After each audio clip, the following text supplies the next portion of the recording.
जो देखना चाहते थे हमारी बर्बादी का तमाशा, हमारी कामयाबी देख के जल रहे हैं बेतहाशा। तो भाई ये शायरी याद कर लेना, अपने हेटर्स लोग के लिए हमेशा सुनाना।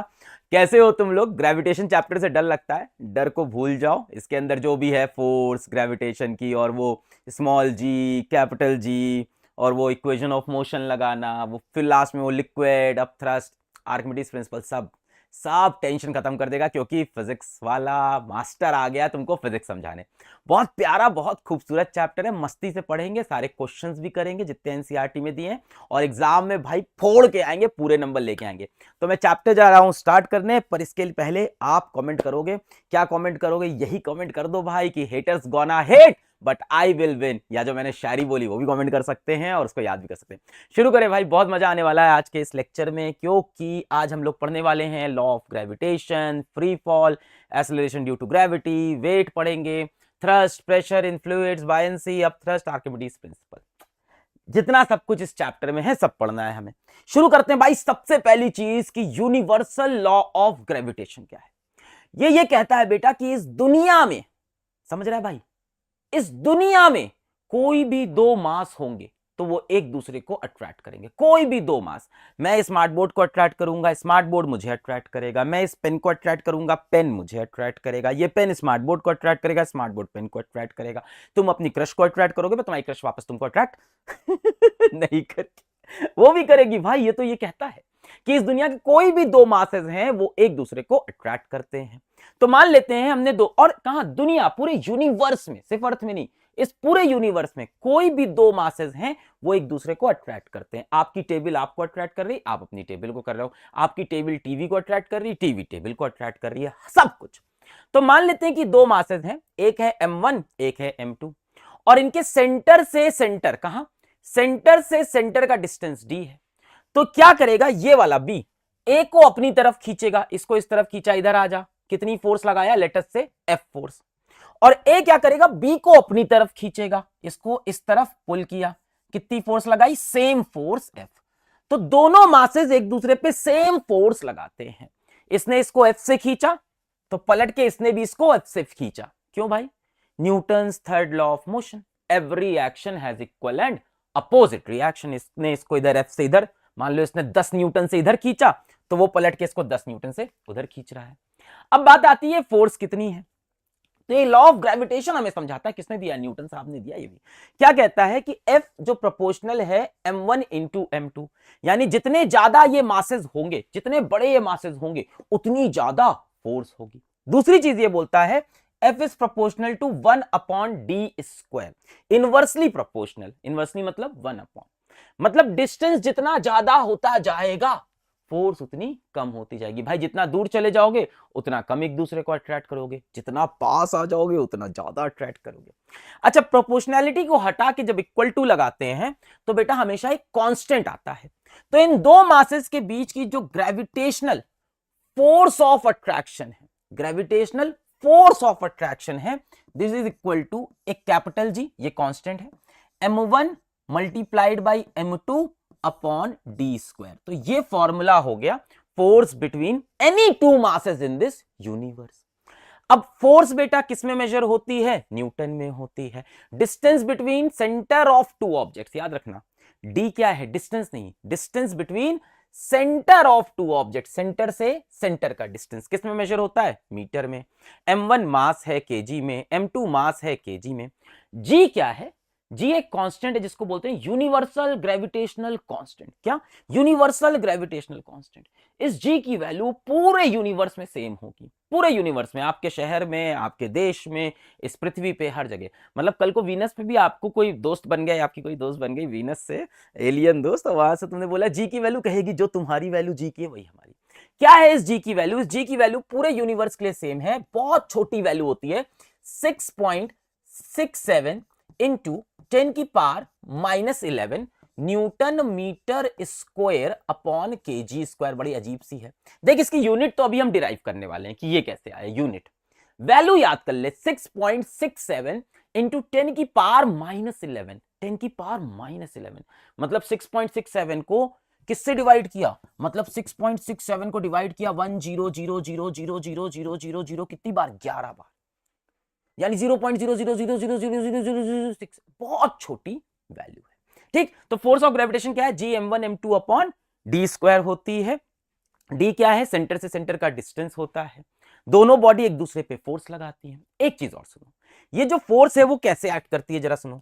मान लो दो बॉडी है, एक और एक ये, तो क्या फोर्स इस पे इधर और इस पे इधर लग रही है, या इस पे इधर और इस पे इधर लग रही है? नहीं, सेंटर और सेंटर को ज्वाइन करने वाली जो लाइन है, इस लाइन पे ही फोर्स, मतलब इस पे फोर्स इसके सेंटर पे, इस पे फोर्स इसके सेंटर पे, ये यानी लाइन ज्वाइनिंग देयर सेंटर पे ही फोर्स लगती है। इसके बाद लॉ पढ़ लो, कुछ नया नहीं मिलेगा। क्या बोल रहे हैं लॉ के अंदर, every object in the universe attracts every other object with a force which is proportional to the product of their masses. Force is proportional to product of their masses and inversely proportional to the square of distance between them. Inversely proportional to the square of distance between them. The force acts along the line joining the center of two objects. Force कैसे act करती है, along the line joining center of two object, ये line joining center of two object, clear। अब बात ये आती है कि ये जो कैपिटल G अपने देखा, F is equals to दो मासेस के बीच की force G m1 m2 upon D square, इस कैपिटल G की यूनिट निकालने को बोल देता है। Find the unit of gravitational constant G, इस कैपिटल G की यूनिट निकालने को बोल दिया। कैसे निकालने, बड़ा आसान है, G को इधर रखते हैं, बाकी सब उधर भेज देते हैं, तो F into D square upon क्या हो जाएगा बोल, m1 इंटू m2। बड़ा सिंपल भाई, फोर्स किस में होती है, न्यूटन, डिस्टेंस किस में, मीटर, और मास किस में होता है, केजी में, तो दो बार केजी तो क्या हो गया, केजी स्क्वायर। तो बेटा जी की यूनिट मिल गई, न्यूटन मीटर स्क्वायर पर केजी स्क्वायर। इसको ऐसे भी लिखते हैं कई बार, न्यूटन मीटर स्क्वायर, और केजी स्क्वायर को ऊपर लाते हैं तो किताब में लिख देता है केजी की पावर -2। तो बेटा जी की वैल्यू भी हमें याद हो गई और जी का यूनिट भी हमें मिल गया। तो जी को अब क्या लिख सकते हैं, फिर से एक बार बोल, 6.67 इंटू 10 की पावर -11 न्यूटन मीटर स्क्वायर, और क्या मैं लिख सकता हूं, केजी की पावर -2 या अपॉन केजी स्क्वायर। बहुत छोटी वैल्यू निकल के आई। अब सवाल ये उठता है कि अगर दुनिया में हर दो मासेस एक दूसरे को अट्रैक्ट कर रहे हैं मास्टर, तो वो जो स्कूल में प्रिया है उसकी तरफ जो अट्रैक्शन हो रहा है वो खिंची क्यों नहीं चली आ रही मेरी तरफ मास्टर, वो ऐसा क्यों नहीं हो रहा कि मेरी तरफ खिंची चली आए। बताता हूं, मान ले ये तू है 50 केजी का और ये वो आपकी स्कूल वाली 40 केजी की मान लिया। मान लो तुम दोनों के बीच में डिस्टेंस 2 मीटर है, 2 मीटर के फासले पे खड़े हैं। अब न्यूटन साहब कहते हैं कि आप दोनों के बीच में फोर्स ऑफ अट्रैक्शन है, यानी आप दोनों को तो ऐसे अट्रैक्ट होते हुए आ जाना चाहिए था, पर ऐसा क्यों नहीं हो रहा। भाई फोर्स ऑफ अट्रैक्शन का formula G m1 m2 upon D square. आजा भाई वैल्यू रखते हैं, तो G की वैल्यू 6.67 इंटू 10 की पावर -11, इसी ने काम खराब किया। m1 तुम्हारा मास 50 kg, m2 उनका मास 40 kg अपॉन डिस्टेंस 2 का स्क्वायर रख देंगे, d का स्क्वायर। बेटा इसको तुम जब कैलकुलेट करोगे तो वैल्यू कुछ आएगी 3 इंटू 10 की पावर -10 न्यूटन के आसपास। इसको जोड़ घटा लेना, 3 इंटू 10 की पावर -10 न्यूटन, यानी 3 डिवाइड बाई 100000000 10 बार, यानी 0.00000000003 न्यूटन। फोर्स तो है साहब, बहुत छोटी फोर्स है, इसलिए काम नहीं बन रहा। बेटा ऐसा क्यों हुआ, क्योंकि इस G की वैल्यू बहुत छोटी है, देखो 10 की पावर -11। अब m1 m2 जब तक बहुत बड़ा ना हो जाए तब तक ये फोर्स बड़ी नहीं हो पाएगी। भाई इसने 10 की पावर -11 ऑलरेडी लगा दिया है। अब m1 m2 50 40 100 200 1000 से कुछ बात नहीं बनेगी। जब तक मास बहुत ज्यादा ना हो, ज्यादा मास हो जाए तब ये फोर्स बड़ी होती है, अदरवाइज यही छोटी। इसीलिए हमें आम अपनी जिंदगी में ये फोर्स पता नहीं चलती है कि नहीं। आपको इस टाइम पे आपका टीवी अट्रैक्ट कर रहा है पर उसकी तरफ ऐसे चले नहीं जा रहे हम। आपको इस समय आपकी टेबल अट्रैक्ट कर रही है, उस तरफ जा नहीं रहे, क्योंकि ये फोर्सेस बहुत छोटी हैं, क्योंकि जी की वैल्यू बहुत छोटी है। पर बेटा अगर मास ज्यादा हो तो ये फोर्स ज्यादा होगी। और न्यूटन साहब का ये लॉ आपने अपने स्कूल में भी देखा होगा कि जो मोटे लड़के होते हैं, तुम्हें लगता है जिम जाने से ऐसा होता है कि लड़कियां आके बात करती, नहीं भैया, लड़कियों को पसंद है मोटे लड़के, क्यूट, चबी, आके गाल खींचेंगी, यू आर सो क्यूट, तू मेरे फ्रेंड जैसा है, तू मेरा दोस्त है। तुम देखा तुम्हारा जो एक दोस्त होगा जो मोटा होगा, लड़कियों के सबसे ज्यादा दोस्ती उसी से होगी। तो आज पूरे ग्रुप में जो तुम्हारा मोटा दोस्त है ना, सबसे ज्यादा लड़कियां दोस्ती उसी से करती हैं। क्यों? क्योंकि मोटे आदमी का मास बेटा क्या है, ज्यादा है। और न्यूटन साहब बोल के गए मास ज्यादा तो फोर्स ऑफ ग्रेविटेशन यानी फोर्स ऑफ अट्रैक्शन ज्यादा। क्या मास्टर कुछ भी समझाते हैं, मजाक कर रहा था, जस्ट किडिंग, है ना, क्यूट होते हैं, मेरे भी मोटे फ्रेंड्स हैं। आ जाओ, अब कहा कि फोर्स बताओ अर्थ और मून के बीच में। बेटा जैसे ही अर्थ और मून की बात हुई, मासेस बड़े हो गए, अब फोर्स आ जाएगी अच्छी खासी। F is equals to G m1 m2 upon D का स्क्वायर। अब देख जी की जगह 6.67 वगैरह वगैरह रख देगा, 10 की पावर -11। मास ऑफ अर्थ ऊपर दिया हुआ है 6 इंटू 10 टू दी पावर 24। देख काम बन गया, अब बड़े बड़े मासेस आ गए।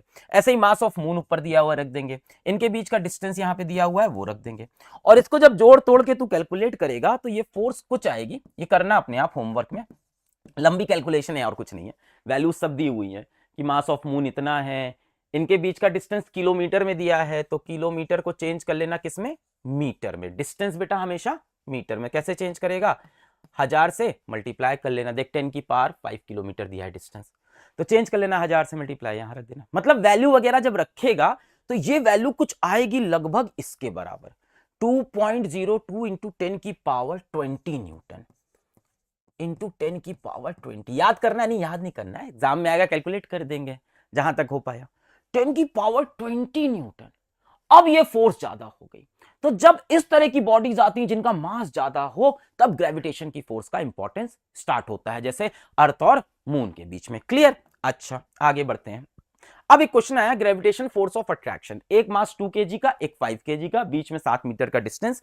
आप बताओ क्या gravitation force of attraction. Video को पॉज करो, आंसर को कमेंट करो, फिर देखते हैं। कर लिया कर लिया कर लिया कर लिया कर लिया, आओ देखते हैं। पक्का ना कर लिया है, चल देखते हैं। सो मैं F इज इक्वल्स टू बोलूंगा जी m1 m2 बटे डी स्क्वायर। सही है। देख जी की वैल्यू मैं नहीं रखूंगा क्योंकि आंसर भी जी में ही है। जी जी जी जी, हाँ जी हाँ जी। तो जी इंटू m1 कितना है 2 kg, m2 कितना है 5 kg, बीच में डिस्टेंस कितना है 7, तो 7 का स्क्वायर। तो आंसर आ गया 2 5 10, 10 इंटू जी, और 7 का स्क्वायर 49, 10 जी बाई 49। भाई जिसने इसने कर लिया खुद को शाबाशी दो, हो गया। वेरी गुड बेटा, वेरी गुड। कितने आपने कितना अच्छा क्वेश्चन किया। गधे गलत किया है तूने, अरे गलत है ये। क्या बोला था, डी क्या लेने को, डिस्टेंस बिटवीन देयर सेंटर्स। इसके सेंटर से लेके इसके सेंटर के बीच का डिस्टेंस, ये वाला डिस्टेंस छूट गया तुम्हारा, ये वाला डिस्टेंस छूट गया तुम्हारा। तो बेटा ये पूरा 2 मीटर है, तो ये कितना होगा 1 मीटर। ये पूरा 4 मीटर, तो ये कितना होगा 2 मीटर। तो total distance between their centre, यहां से लेके यहां तक कितना हो गया, 1 मीटर, 7 मीटर और 2 मीटर। देख ये भी तो लेगा, सेंटर से 1 मीटर, 7 मीटर, और ये सेंटर से सेंटर, तो 7 2 9 1 10 मीटर। बेटा तो ये आंसर हो गया खलास, गलत हो गया ये वाला आपका। सही से रखो, फिर से क्या रखोगे, जी m1 कितना 2, m2 कितना 5, नीचे डिस्टेंस सेंटर से सेंटर के बीच का 10, 10 का स्क्वायर, 2 5 10, और एक 10 क्या हो जाएगा, मर जाएगा, है कि नहीं। जी इंटू 10, यहाँ पे 10 का स्क्वायर है तो 10 इंटू 10, तो एक 10 मर गया। क्या आया, जी बटे 10, so B is the correct answer. Master concept आ गया। अब देख, अगर तेरे समझ में आ गया ना, डिस्टेंस सेंटर से सेंटर ले, अगर ये आ गया, अब ये वाले क्वेश्चन का आंसर कमेंट करना है, और जो सही आंसर देगा मैं उसका नाम लेके आऊंगा अगले लेक्चर में, घोषित करूंगा, अनाउंस करूंगा अगले फिजिक्स के लेक्चर में। 2 स्फीयर हैं, radius of each sphere is 1 metre, 2-2 kg के हैं। फोर्स ऑफ ग्रेविटेशन, इनके बीच में डिस्टेंस दिख ही नहीं रहा है, तो फोर्स 0 होगी, 1/0 होगी, सोचना है। तो ये कमेंट करेंगे, ये होमवर्क सवाल है। चल भाई आगे, पॉज करके कमेंट करो, आगे बढ़ते। अब एक चीज सुनो, कई बार एग्जाम में सवाल आता है कि 2 मासेस के बीच के डिस्टेंस को हम अगर हाफ कर दें तो फोर्स क्या होगी, डबल कर दें तो फोर्स क्या होगी। तो बच्चे ना लग जाते हैं कैलकुलेट करने, पर तू मास्टर का स्टूडेंट है यार, कैलकुलेट नहीं करेंगे, ऐसे आंसर देख, ध्यान सुन। F is proportional to 1/d square, कोई दिक्कत है क्या इस पे। F is equals to G m1 m2, कई लोग बोलते हैं ना M, upon D square, M N S तो m1 m2 upon D square. F is proportional to 1/d स्क्वायर, 1/d स्क्वायर मतलब एक तो इनवर्स, इनवर्स मतलब उल्टा, F ऊपर है d नीचे। दूसरा स्क्वायर, इसको बोलते हैं इनवर्स स्क्वायर, सिंपल इनवर्स का स्क्वायर। क्या है सर, भाड़ में जाए यार, समझ साफ समझ, छोड़े सब। उल्टा कर स्क्वायर कर, क्या समझ, उल्टा कर स्क्वायर कर, उल्टा कर स्क्वायर कर। ध्यान से सुन, अगर दो ऑब्जेक्ट के बीच के डिस्टेंस को डबल कर दूं, बेटा अगर दूर ले जाएंगे तो फोर्स कम हो जाएगी। भाई दूर जाओगे तो कैसे अट्रैक्ट करेंगे, दूर जाने पे फोर्स कम, तो कम होनी चाहिए। कितनी कम है ये पता लगाना है। ध्यान सुन, डिस्टेंस डबल किया, यानी डिस्टेंस डबल मतलब कितने टाइम, 2 टाइम्स किया। डबल मतलब 2 टाइम्स। अच्छा, अब हमें बताना है फोर्स कितने गुना होगी, तो क्या इनवर्स स्क्वायर, उल्टा कर स्क्वायर कर। 2 को उल्टा किया क्या हुआ 1/2, और इसका कर दे स्क्वायर, कितना 1/4। तो फोर्स कितनी हो जाएगी, फोर्स कितनी हो जाएगी 1/4 हो जाएगी। मतलब फोर्स कम हो जाएगी, ये तो पता ही है मेरे को। कितनी कम हो जाएगी, पहले की 1/4, कितनी हो जाएगी 1/4, कम हो गई, कितनी हो गई 1/4। दूसरा देख, डिस्टेंस को ट्रिपल, ट्रिपल मतलब डिस्टेंस कितने गुना 3 टाइम्स। लॉ क्या बोल रहा है हमसे, ये क्या बोल रहा है, उल्टा कर स्क्वायर कर। 3 का उल्टा बता 1/3, 1/3 का स्क्वायर कितना हो गया 17 लग रहा है ना। हाँ, 1/3 का स्क्वायर कितना हो गया 1/9। तो बेटा फोर्स कितनी हो गई 1/9 हो गई। कमी होगी, डिस्टेंस बढ़ा रहे हो फोर्स कम हो जाएगी। तीसरा, डिस्टेंस को हाफ कर दिया, हाफ मतलब 1/2 टाइम्स, हाफ का मतलब क्या हुआ 1/2। तो भाई फोर्स कितने गुना होगी, उल्टा कर, हाफ का उल्टा करेगा 2 हो जाएगा, स्क्वायर कर 2 का स्क्वायर, फोर्स कितनी हो गई 4 टाइम्स, फोर्स कितनी हो जाएगी 4 टाइम्स। ध्यान से सुन, डिस्टेंस को हाफ किया मतलब डिस्टेंस कम कर रहे हैं, पास आ रहे हैं, तो फोर्स बढ़ेगी, कितनी बढ़ के हो गई 4 टाइम्स। तो कुछ भी दे दे, आपको बोल दे कि हमने डिस्टेंस को 4 गुना बढ़ा दिया, डिस्टेंस को 4 टाइम्स बढ़ा दिया, जल्दी से बता फोर्स कितनी होगी, कमेंट करके बताना फोर्स कितनी होगी। डिस्टेंस को 4 टाइम्स अगर आपने इंक्रीज किया तो फोर्स कितनी हो जाएगी। ठीक है, आ जाओ अब importance of law of gravitation. क्या है इंपॉर्टेंस इस लॉ का, the motion of moon around the अर्थ, चांद क्यों घूमता है पृथ्वी के अगल बगल, क्यों चक्कर लगाता है, फोर्स ऑफ ग्रेविटेशन, अभी समझेंगे डिटेल में। Motion of planets around the earth, planet क्यों घूमते हैं सूरज के अगल बगल, इसी की वजह से, ये भी समझेंगे। The force that bind us to the earth, weight, किस फोर्स से हम बंधे हुए हैं अर्थ से, हमारे वेट से। हम क्यों नहीं अर्थ से उड़ जाते हैं, क्योंकि ग्रेविटेशन फोर्स हमें चिपका के रखती है, ये भी पढ़ेंगे। The tides due to moon and the sun, जो टाइड्स होती हैं समुद्र में वो सन और मून की वजह से होती हैं, ये डिटेल में नहीं पढ़ना, ये 4 पॉइंट्स आपको याद रखने हैं अगर पूछ ले क्या इंपॉर्टेंस है। तो पहला, चांद का घूमना पृथ्वी के अगल बगल, फिर प्लैनेट्स का घूमना सूरज के अगल बगल, और तीसरा हमारा चिपके रहना पृथ्वी से, उड़ के ना जाना। ठीक है, आओ एक को डिटेल में समझते हैं। सबसे पहले स्टार्ट करेंगे motion of moon around the अर्थ। एक बात बताओ, चांद क्या पृथ्वी के अगल बगल गोल गोल घूम रहा है? हाँ, मून हमारे अगल बगल गोल क्यों घूम रहा है अगल बगल, क्योंकि हमने उसे पकड़ के रखा हुआ है, किससे, फोर्स ऑफ ग्रेविटेशन से पकड़ के रखा है। अब ये जो गोल गोल गोल गोल घूमते हैं, इसको एक बार समझ लो, जब भी बेटा कोई ऑब्जेक्ट गोल गोल गोल घूम रहा है, जैसे ये भाई साहब यहाँ पे क्या कर रहे हैं, एक स्टोन को ऐसे धागे से बांध के ऐसे गोल गोल घुमाते हैं, जब भी कोई ऑब्जेक्ट गोल गोल गोल घूमता है तो उसका डायरेक्शन ऑफ मोशन लगातार बदल रहा है। क्या बोला मैंने, डायरेक्शन ऑफ मोशन लगातार बदल रहा है। देख, पहले ये इधर जा रहा था, अब इधर जा रहा, इधर जा रहा, इधर जा रहा, इधर जा रहा, डायरेक्शन ऑफ मोशन क्या हो रहा है, चेंज हो रहा है। डायरेक्शन ऑफ मोशन को चेंज करने के लिए फोर्स चाहिए होगी। तो ये जो फोर्स होती है, जब कोई बॉडी सर्कल में घूमता है तो उस पर हमेशा एक फोर्स लगती है जिसको हम बोलते हैं सेंट्रीपिटल फोर्स। क्या बोलते हैं, an object moving in a circular path needs a force. क्यों चाहिए फोर्स भाई, क्योंकि डायरेक्शन लगातार क्या हो रहा है, बदल रहा है, पहले ऐसे जा रहा था, फिर ऐसे जा रहा है, फिर ऐसे जा रहा है, फिर ऐसे जा रहा है, तो नीड्स अ फोर्स। इस फोर्स को हम बोलते हैं सेंट्रीपिटल फोर्स। सेंट्रीपिटल मतलब सेंटर को चाहने वाली फोर्स, जो ये चाहती है कि ये हमेशा घूमता रहे। ठीक, centripetal force. This force changes direction of motion. क्या करती है ये फोर्स, डायरेक्शन ऑफ मोशन बदलती है, डायरेक्शन ऑफ वेलोसिटी बदलती है। देख, अभी ये इधर जा रहा है, थोड़ी देर बाद ये इधर जा रहा है, थोड़ी देर बाद ये इधर जा रहा है, थोड़ी देर बाद ये इधर जा रहा है, तो वेलोसिटी का डायरेक्शन लगातार बदल रही है। अब ध्यान से सुन, this force always acts towards the centre of circle. इस फोर्स का डायरेक्शन क्या है, हमेशा सर्किल के सेंटर की तरफ, यानी यहां पे ये फोर्स किधर लगेगी, टुवर्ड्स द सेंटर। जब ये तारा यहां पे दिख रहा है ना, कुछ ऑब्जेक्ट, जो भी ऑब्जेक्ट है, जब ये ऑब्जेक्ट घूमता हुआ इस जगह पे आएगा बेटा, जब ये यहां पे आएगा तब फोर्स किधर लगेगी, यू।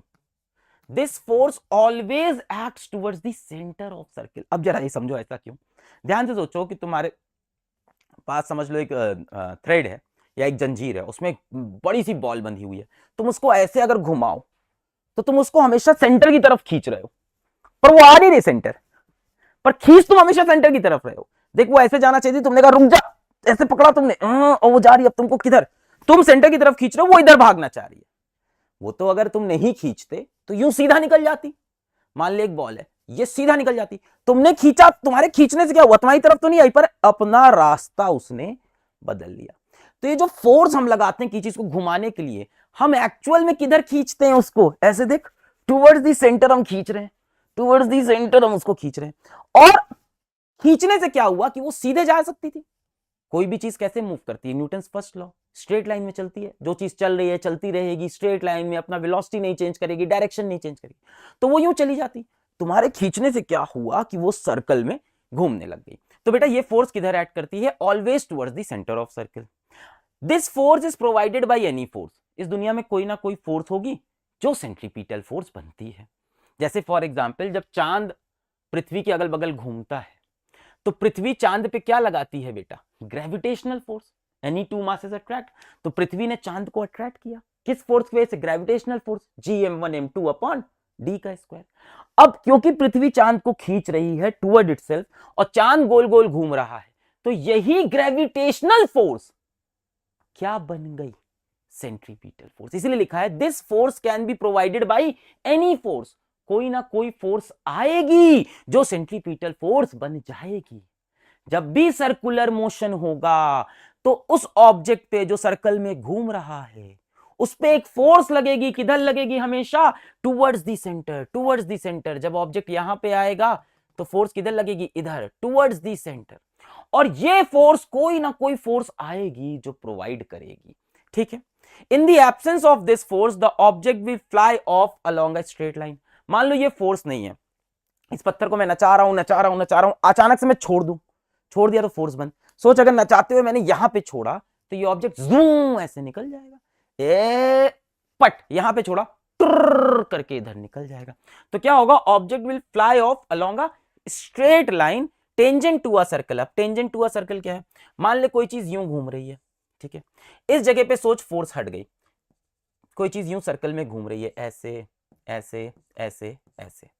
अब मान ले इस जगह पे फोर्स हट गई, अचानक से इस जगह पे फोर्स हट गई, तो बेटा यहां पे ये ऑब्जेक्ट इधर जा रहा था, देख सर्कल में ऐसे ऐसे ऐसे घूम रहा है, इस जगह पे यूं जा रहा था, अगर मैं फोर्स को हटा दूं तो वो यूं भाग जाएगा। इसको बोलते हैं बेटा टेंजेंट टू सर्कल, सर्कल को टच करता हुआ निकल जाएगा। सोच यहां पे अगर फोर्स मैं छोड़ दूं तो ये यूं निकल जाएगा, यहां पे फोर्स छूट गई तो यूं निकल जाएगा, वेलोसिटी जिस डायरेक्शन में है उस डायरेक्शन में। तो जैसे ही मैं ये फोर्स हटाऊंगा ऑब्जेक्ट सर्किल में घूमना बंद कर देगा। कौन सी फोर्स, सेंट्रीपिटल फोर्स। जैसे ही हटी ऑब्जेक्ट का सर्कुलर मोशन बंद, वो कैसा चलने लगेगा, स्ट्रेट लाइन में भाग जाएगा। अरे एक धागा लेके ऐसे करके कुछ घुमाओ, जैसे मैंने ये किया था एक बार, देखो ये देखो बलिदानी लेने के लिए मैं कुछ लेके आया हूं, ध्यान से देख, ध्यान से देख, ये हेडफोन है, ठीक है। अब देख इसको मैं यही घुमा रहा हूं, ये देख, अब जहां पे मैं इसको छोड़ूंगा ये भगेगा कि नहीं, ध्यान से छोड़ना भाई, क्या सामने क्या है, स्क्रीन है, पीछे स्मार्ट बोर्ड है, बड़ा डैमेज हो सकता है। एक मिनट, एक मिनट, इधर छोड़ा, यहां पे छोड़ा, इधर देख, यहां पे छोड़ा, इधर निकल गया, ठीक है। तो सेंट्रीपिटल फोर्स चाहिए होती है। अब यही चीज यहां पे होगी, देख चांद घूम रहा है पृथ्वी के अगल बगल, पृथ्वी चांद को खींच रही है, अर्थ मून को पुल कर रहा है, किस फोर्स से, फोर्स ऑफ ग्रेविटेशन से पुल कर रहा है। अर्थ और चांद के बीच में फोर्स ऑफ ग्रेविटेशन है। The motion of moon around the earth is due to centripetal force. पर ये तो कह रहे हैं कि सेंट्रीपिटल फोर्स है, कोई भी चीज सर्कल में घूमेगी तो सेंट्रीपिटल फोर्स होगी। अब देखिए यहां पे तो एक चांद है और यहां पे अर्थ है, ये कैसे घूम रहा है, सर्कल में घूम रहा है, अर्थ के अगल बगल। तो सेंटर की तरफ हमेशा क्या लग रही है, सेंट्रीपिटल फोर्स। कौन दे रहा है ये फोर्स, कहां से आई ये फोर्स, ग्रेविटेशनल फोर्स से, है कि नहीं। अर्थ तो चांद को खींच रही है अपनी तरफ ग्रेविटेशनल फोर्स से, यही ग्रेविटेशनल फोर्स क्या बन गई, सेंट्रीपिटल फोर्स। सर्कुलर मोशन के लिए सेंट्रीपिटल फोर्स चाहिए होती है। असल में ऐसी कोई फोर्स है नहीं, कोई ना कोई फोर्स होती है जो सेंट्रीपिटल फोर्स का काम करती है। यहां पे कौन सी फोर्स है, the centripetal force is provided by the gravitational force of attraction. If there was no such force, अगर ऐसी कोई फोर्स नहीं होती, moon will move in a straight line with same speed, uniform straight line motion. सोच अगर पृथ्वी ना होता तो चांद यूं निकल जाता सीधा। Newton's first law, every object continues to be in state of rest और यूनिफॉर्म मोशन। जैसे चल रहा था चांद सीधा सीधा चला जाता, पर पृथ्वी ने उसको पकड़ लिया। अब चांद कह रहा हमें इधर जाना, पृथ्वी इधर आ, चांद कह रहा इधर आ, तो कह रहा अच्छा अच्छा अच्छा अच्छा अच्छा अच्छा अच्छा अच्छा अच्छा अच्छा अच्छा अच्छा, अरे हमको तो पकड़ लिया भाई, कब्जे में कर लिया, हम तो भाग ही नहीं पा रहे। ठीक है। At each point of its orbit, the moon is pulled towards Earth. Each point of its orbit. हमेशा अर्थ की तरफ खिंच रहा है। अगर नहीं खिंच रहा होता तो वो ये जंजाल तोड़ के सीधा निकल जाता। वो बंधा हुआ है पृथ्वी की गुरुत्वाकर्षण की फोर्स में, ग्रेविटेशनल फोर्स में बंध गया है बेचारा, कब्जा कर लिया है। चांद यूं जा रहा था, पृथ्वी ने ऐसे देखा, चांद किधर जा रहे हो? अरे भाई हम सीधे जा रहे हैं, इधर आ, पकड़ लिया। अब चांद की मुंडी पकड़ ली भाई, और ऐसे ऐसे ऐसे ऐसे ऐसे पृथ्वी उसको घुमाई जा रही है, कह रही हम जाने नहीं देंगे। चांद सीधा जाना चाहता है, ए इधर आ, कह रहा हम सीधे जाएंगे, इधर आ, ए हम इधर, इधर आ, ए हम इधर, इधर आ। लगातार उसको अपने अगल बगल घुमा रहा है, because of gravitational force which becomes centripetal force here, circular motion के लिए। At each point of its orbit the moon is pulled towards earth instead of going in straight line, Sidhi line में जाने के बजाय हर एक point पे पृथ्वी उसे पुल कर रही है। अब एक सवाल आता है बड़ा अच्छा, earth attracts moon due to gravitational force, does moon also attract earth? If yes, then why does earth not move towards sun? Why only moon towards earth? Why not earth towards moon? सवाल तो सही है भाई, gravitational force तो दोनों masses पे लगती है, तो अगर चांद को पृथ्वी अट्रैक्ट कर रही तो चांद भी तो पृथ्वी को अट्रैक्ट कर रहा होगा, तो पृथ्वी क्यों नहीं उसकी तरफ खींच रही है? भारी है मेरे भाई, सिंपल आंसर, एकदम कॉमन सेंस। कितना सिंपल आंसर है, भारी है। सोच मैं 10 न्यूटन की फोर्स से इस पेन को खींचूं, उड़ जाएगा, और 10 न्यूटन की फोर्स से स्मार्ट बोर्ड को खींचूं, नहीं चलेगा। चांद बेटा बहुत छोटा है पृथ्वी के सामने, पृथ्वी का मास चांद से 81 गुना ज्यादा है, हम 81 गुना ज्यादा भारी हैं। चांद अगर 100 केजी का है तो हम कितने केजी के हो गए? 8100 केजी, 8100, तो हम उससे 81 गुना ज्यादा भारी हैं। तो भाई सिंपल सी बात है, न्यूटन का पहला नियम देख लो, जैसे सॉरी न्यूटन का दूसरा नियम देख लो, जैसे समझ रहा हूं समझ लो। मान लो इस पे एक एफ फोर्स लगी पृथ्वी पे, किसने खींचा? चांद ने। और चांद पे भी एफ फोर्स लगी, किसने खींचा? पृथ्वी ने, वही ग्रेविटेशनल फोर्स। इस दुनिया की किसी भी फोर्स को क्या F is equals to M A बोल सकते हैं? ये तो फोर्स का बेसिक फॉर्मूला है, F is equals to mass into acceleration, दूसरे चैप्टर में पढ़ा। यहां से एक्सेलरेशन हो जाएगा force upon mass, force upon mass. अब देख, मास जितना बड़ा होगा एक्सेलरेशन उतना छोटा, उल्टा उल्टा है ना, जब भी उल्टा उल्टा हो तो नीचे वाले को बड़ा करने पे ओवरऑल कम हो जाता है, डिनोमिनेटर बड़ा करने पे ओवरऑल। सोच नीचे मास यहाँ पे 10 हो, फिर मास 100 कर दूं, मास 1000, नीचे बड़ा करता जाऊंगा तो एक्सेलरेशन छोटा होता जाएगा। तो भाई क्या दिक्कत है कि अर्थ का मास बहुत ज्यादा है, इसलिए एक्सेलरेशन बहुत कम है। मून का मास कम है, मान ले मून का मास अगर 1 किलो है तो अर्थ का मास उस केजी में 81 किलो होगा, तो भाई मून का एक्सेलरेशन फिर भी होगा, अर्थ का होना मुश्किल है क्योंकि बहुत भारी है। तो सिंपल सी बात है, भारीपन की प्रॉब्लम है साहब यहाँ पे, भारीपन की। तो यही बात लिखी है, yes by Newton's law every action has equal and opposite reaction, so if earth attract moon, moon also attract earth, सही बात है। Also the force of gravitation acts on both bodies involved, force of gravitation दोनों पे लगती है। The mass of earth is 81 times of mass of moon for a given force, more is the mass, lesser is the acceleration. बस ये याद रखना, जितना ज्यादा मास एक्सेलरेशन उतना कम। So the acceleration of earth is so small that we don't see any movement of earth towards moon. दूसरा है, if the gravitational force due to earth become zero, will the moon still keep moving around earth? अगर gravitational force zero हो जाए अर्थ की तो क्या moon तब भी घूमता रहेगा? नहीं, मुंडी से हाथ छोड़ा मून, अब क्या होगा? स्ट्रेट लाइन में निकल जाएगा, जैसे वो निकला था अभी, ऐसे छोड़ा, जहां पे छोड़ा उधर भग गया, तो क्या होगा? No, in the absence of any force the moon will go in a uniform straight line motion according to Newton's first law of motion. First law ही तो कहता है कि every object tries to remain state of rest और of uniform motion, जब तक external force नहीं है। अब जैसे ही आप जहां पे छोड़ोगे, इस जगह पे छोड़ा, यहां से ये स्ट्रेट लाइन में अपनी स्पीड से निकल जाएगा। तो ग्रेविटेशनल फोर्स नहीं होती तो मून नहीं घूमता। सिमिलरली बेटा, motion of planets around the sun, same कहानी है। ढेर सारे प्लैनेट हैं सन के अगल बगल घूम रहे हैं, क्यों? क्योंकि सन इनके ऊपर क्या लगा रहा है? Gravitational force. यही ग्रेविटेशनल फोर्स क्या बन गई इनके लिए, सेंट्रीपिटल फोर्स, इनको नचाती रहेगी नचाती रहेगी।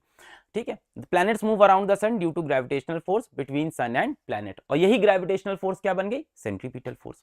The path of planets around the sun is not exactly circular.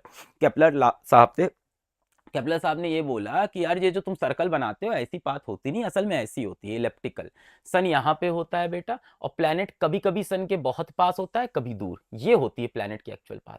अगर ये सन है बेटा तो ऐसे अर्थ घूमती है, रियलिटी ये है। अभी तक आप सर्कल समझते थे, पर जिंदगी में बड़े हो रहे हो, नई नई चीज समझते जाओ।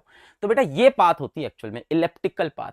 एक समय हम सन के बहुत पास होते हैं और एक टाइम हम सन से बहुत दूर भी होते हैं, हमेशा इक्वल डिस्टेंस में नहीं होते। तो इलेप्टिकल पाथ होती है, केपलर्स लॉ, जो काफी सिलेबस में नहीं है तो इसके बारे में बात नहीं करेंगे, बस ये बता दिया। Planets also attract sun with equal and opposite force, Newton's third law. भाई सही बात है, अगर सन प्लैनेट को अट्रैक्ट कर रहा तो प्लैनेट भी सन को अट्रैक्ट करेंगे, न्यूटन का तीसरा नियम। या ग्रेविटेशनल फोर्स दोनों बॉडी पे लगती है, पर सन मूव नहीं करता, क्यों, क्योंकि सन भारी है, मास बहुत ज्यादा है, मास बहुत ज्यादा होगी तो एक्सेलरेशन बहुत कम। As its mass is very large so acceleration is very small, इसलिए सूरज मूव नहीं करता। चल भाई आगे बढ़ते हैं। अब आगे अगला टॉपिक हमारा वेट। वेट क्या चीज होती है? मैं आपसे पूछूं आपका वेट कितना है? सर हमारा वेट है 40 किलो। सर हमारा वेट है 50 किलो। कितना वेट है कमेंट करके बताओ अपना। हमारा वेट 45 किलो। सबने गलत बताया, आप अपना मास बता रहे हो। वेट बेटा फोर्स होती है, और फोर्स की यूनिट न्यूटन होती है। ओह, कुछ और चीज है बेटा। वेट वो फोर्स है जिसकी वजह से हम पृथ्वी से चिपके हुए हैं, वरना हम कब का गिर जाते उड़ जाते। क्या बोलूं, यूनिवर्स तो अजीब है यार, हर तरफ बराबर है। कहने का मतलब देखो, आप पृथ्वी के ऊपर क्यों खड़े हुए हो? यहां तो बड़ा अच्छा भी लग रहा है खड़े हुए, मैं आपको एक तरफ खड़ा करता हूं। मान तू पृथ्वी पे यहां क्यों खड़ा है भाई? हैं? हाँ हम यहीं तो हैं, हम पोल पे थोड़ी रहते हैं, हम ऐसे खड़े हैं। अबे यार सोच, तू एक बार अपनी बिल्डिंग की छत पे जा, जो तू ऊपर देख रहा है आसमान है, वो तू यहां से देख रहा है आसमान ऊपर। तेरे लिए ये नीचे पृथ्वी और आसमान सब रिलेटिव है भाई, पोजीशन। हो सकता है कुछ लोग यहाँ पे होंगे, हो सकता है क्या, होंगे ही होंगे। ये यहाँ पे जो लोग हैं, मुंडी नीचे लटक रही है, हम ऐसे लटक रहे हैं, क्या पता। अरे भाई डिपेंड करता है सामने वाला हमें कहां से देख रहा है, क्या ऊपर क्या नीचे। अंतरिक्ष में कुछ ऊपर नीचे नहीं है मेरे भाई, यूनिवर्स है वो, गोला है, टहल रहा है। तू ऐसे, हम सब ऐसे लटके हुए पृथ्वी से चिपक के, क्यों? क्योंकि पृथ्वी ने अपनी तरफ खींच रखा है। क्यों? क्योंकि ग्रेविटेशनल फोर्स ऑफ अट्रैक्शन है। इसी फोर्स, जिस फोर्स से पृथ्वी ने हम सबको अपनी तरफ खींच ऐसे पकड़ के रखा है ना, इसी फोर्स को वेट कहते हैं। The force with which earth attracts an object towards itself, actual में टुवर्ड्स इट्स सेंटर होता है, अपने सेंटर की तरफ। पृथ्वी किधर खींचती है हमें? अपने सेंटर की तरफ। हर ऑब्जेक्ट को, तुम्हें, मुझे, तुम्हारे दोस्त को, तुम्हारे दुश्मन को, सबको किधर खींच रही है? Towards its centre. इसी फोर्स को हम क्या बोलते हैं? वेट बोलते हैं। वेट का फॉर्मूला पकड़ लो, वेट का फॉर्मूला होता है mass into acceleration due to gravity, m into g. क्या चीज? m इंटू जी। जी थोड़ा बहुत सुन रखा होगा, अभी डिटेल में डिस्कस करेंगे। m इंटू जी। m क्या हो गया बेटा? m आपका मास हो गया, किस में होगा? kg में होगा। g को बोलते हैं एक्सेलरेशन ड्यू टू ग्रेविटी, अभी आगे पढ़ेंगे ये। और g एक तरह से एक वैल्यू है, आगे समझेंगे क्या है, अभी डिटेल में पढ़ाऊंगा, अभी क्या कंफ्यूज करूं। जी की वैल्यू आप पकड़ लो 9.8 मीटर पर सेकेंड स्क्वायर, थोड़ी बहुत सुन रखी होगी। Approximately near the surface of अर्थ, ये वैल्यू जो जी की है, कौन सी value? 9.8 metre per second square. ये बेटा अर्थ के सरफेस के आसपास ही लेते हैं ये वैल्यू, अर्थ से बहुत ऊपर चले गए तो ये वैल्यू वैलिड नहीं है। 10-20 मीटर ठीक है, 50 मीटर ठीक है, जहां आप 1 किलोमीटर ऊपर चले जाओ, 4 किलोमीटर ऊपर चले जाओ, तब ये वैल्यू नहीं लेते। जनरली आपके सिलेबस में सही है। कई बार क्या करते हैं स्कूल में, जी की वैल्यू 10 दे देते हैं। क्यों दे देते हैं? कैलकुलेशन आसान हो जाए, मीटर पर सेकेंड स्क्वायर, ये एक्सेलरेशन है तभी unit metre per second square. मास केजी है बेटा। वेट ध्यान रखना, वेट है क्या? वेट फोर्स है, भूलना मत बेटा। वेट एक फोर्स है जिससे पृथ्वी हमें अपनी तरफ खींच रही है। और बेटा फोर्स की यूनिट हमेशा क्या होती है? न्यूटन। तो वेट की यूनिट न्यूटन होगी। तो आपका मास जो आप बोलते हो ना कि हाँ सर, मैं आपसे पूछता हूं आपका वेट कितना है बोलते हो सर हमारा वेट 60 किलो है, गलत है बेटा, वो मास है। अगर नेक्स्ट टाइम मैं आपसे पूछूं आपका वेट कितना है, तो आपने बताया 60 किलो, ये मास हुआ, मल्टीप्लाइड बाई जी, 10 ले लेते हैं थोड़ी देर के लिए, तो लगभग आपका वेट कितना है? 600 न्यूटन। अब ये बोल मत देना, लड़कियों की तो हालत खराब, सर कैसे बताएंगे हम इतने मोटे हो गए क्या। ये तेरा वेट कितना है? मेरा 50। तुम्हारा वेट कितना है? मेरा 500। अबे लग तो नहीं रही है। तुझे फिजिक्स नहीं आती है पगली कहीं की। हाँ, जिसको फिजिक्स आती है वो अपना वेट कभी भी 50 किलो नहीं बताएगा, 40 किलो नहीं बताएगा, वो बताएगा हमारा वेट कितना है, 400 न्यूटन। अगली बार कोई घर में पूछे ना वेट कितना है, 500 न्यूटन वेट है मेरा, या न्यूटन मत बोलना और डरा देना उनको, 500। हाँ, तो बेटा ये एक्चुअल में वेट होता है, ठीक है। अच्छा, अब मान लो हमसे किसी ने कहा कि भैया ये जो जी की वैल्यू आपने निकाली थी, भैया भैया ये जो जी आप बोल रहे थे ना 9.8 मीटर पर सेकेंड स्क्वायर, कैसे भैया, कौन बता के गया आपको? न्यूटन साहब कैसे पता? आओ ये देखते हैं। देख बड़ा आसान है, अभी अभी हमने बोला कि वेट क्या है, वो फोर्स जिससे अर्थ हमें अट्रैक्ट कर रही। अच्छा, मान ले मैं पृथ्वी के ऊपर खड़ा हूं, हम ऊपर ही खड़े होते हैं हमेशा, नीचे क्या है, हम यहां खड़े होंगे तो भी ऊपर ही होंगे भाई, हम कहीं भी खड़े हैं ऊपर ही तो है। पृथ्वी के तो ऊपर ही है। मान ले मैं खड़ा हूं, तो एक मास मैं हूं, एक मास पृथ्वी है, पृथ्वी का मास कैपिटल एम से डिनोट कर दिया, और मेरे और पृथ्वी के बीच में कुछ डिस्टेंस है, सेंटर टू सेंटर डिस्टेंस लिया जाता है, ठीक है। तो मेरे और पृथ्वी के बीच की जो फोर्स है वही तो वेट है। हाय हाय हाय, what is weight? The force with which earth attracts. कौन सी फोर्स? अरे वही ग्रेविटेशनल फोर्स। कौन सी फोर्स मेरे भाई? वही ग्रेविटेशनल वाली। हाय हाय हाय, अच्छा सर, उसी को वेट बोलते हैं, वो एम इंटू जी, वही वही है, और कुछ नहीं। कौन सी फोर्स? Gravitational force. यही तो वेट बन गई, और कहां से नई force I? The force with which earth attracts, gravitational force. अब सोच, दो मास है, एक मास स्मॉल एम, एक मास कैपिटल एम, अर्थ का मास, ठीक है। इनके बीच का डिस्टेंस बता। अब डिस्टेंस क्या होगा देख, एक तो रेडियस ऑफ अर्थ ले लेंगे, डिस्टेंस क्या होता है, सेंटर से सेंटर, तो अर्थ के सेंटर से तुम्हारे सेंटर का डिस्टेंस लेना है। अर्थ के सेंटर से तुम्हारे सेंटर का डिस्टेंस मैं मेजर करूंगा, अब जरा ध्यान सुनो, ये होगा अर्थ का रेडियस। बेटा पृथ्वी का रेडियस होता है 6400 किलोमीटर, 6400 किलोमीटर, यानी 6.4 इंटू 10 की पावर 6 मीटर। और तुम्हारी कितनी लेंथ लेनी है यहां तक की? अबे यहां तक की आधा, सेंटर ऑफ मास तो है सेंटर तक, सेंटर से सेंटर होता है ना, एक ऑब्जेक्ट तुम हो गए मेरे भाई, एक ऑब्जेक्ट पृथ्वी हो गई। तो मैंने कहा तुम्हारे सेंटर से पृथ्वी के सेंटर का डिस्टेंस मुझे मेजर करना है, यही तो डी है। मैंने कहा ये तो रेडियस ऑफ अर्थ है, बड़ा आसान है, और तुम कितने ही लंबे हो, 1.5 मीटर के, तो ये कितना हो गया, मान लेते हैं मैक्स टू मैक्स 1 मीटर।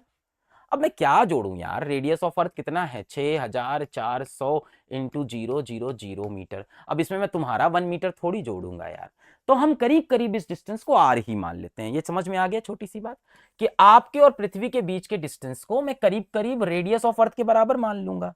तुम तो 1 मीटर बराबर ही हो, इतना ही तो है तुम्हारा सेंटर से डिस्टेंस अर्थ तक का, तो ये डिस्टेंस मैं ले लूंगा। अब मैं ये फोर्स निकालना चाहता हूं, the force with which earth attracts me towards its centre, जिससे मुझे अर्थ अट्रैक्ट कर रही। मैंने कहा मैं ये फोर्स कैलकुलेट करूंगा, तो मैं जी रखूंगा, m1 मास ऑफ अर्थ रखूंगा, m2 अपना मास रखूंगा, और मेरे और अर्थ के बीच का डिस्टेंस का स्क्वायर, डिस्टेंस का स्क्वायर रखूंगा, ठीक है। ये डिस्टेंस कितना है, क्या ये डिस्टेंस रेडियस ऑफ अर्थ के बराबर है? तो मैं रख दूंगा रेडियस ऑफ अर्थ का स्क्वायर। ये समझ में आया कि नहीं, कि मेरे और अर्थ के बीच का जो डिस्टेंस है वो लगभग लगभग रेडियस के बराबर ही तो होगा, 6400 किलोमीटर प्लस 1 मीटर, कुछ फर्क नहीं पड़ा, ठीक है।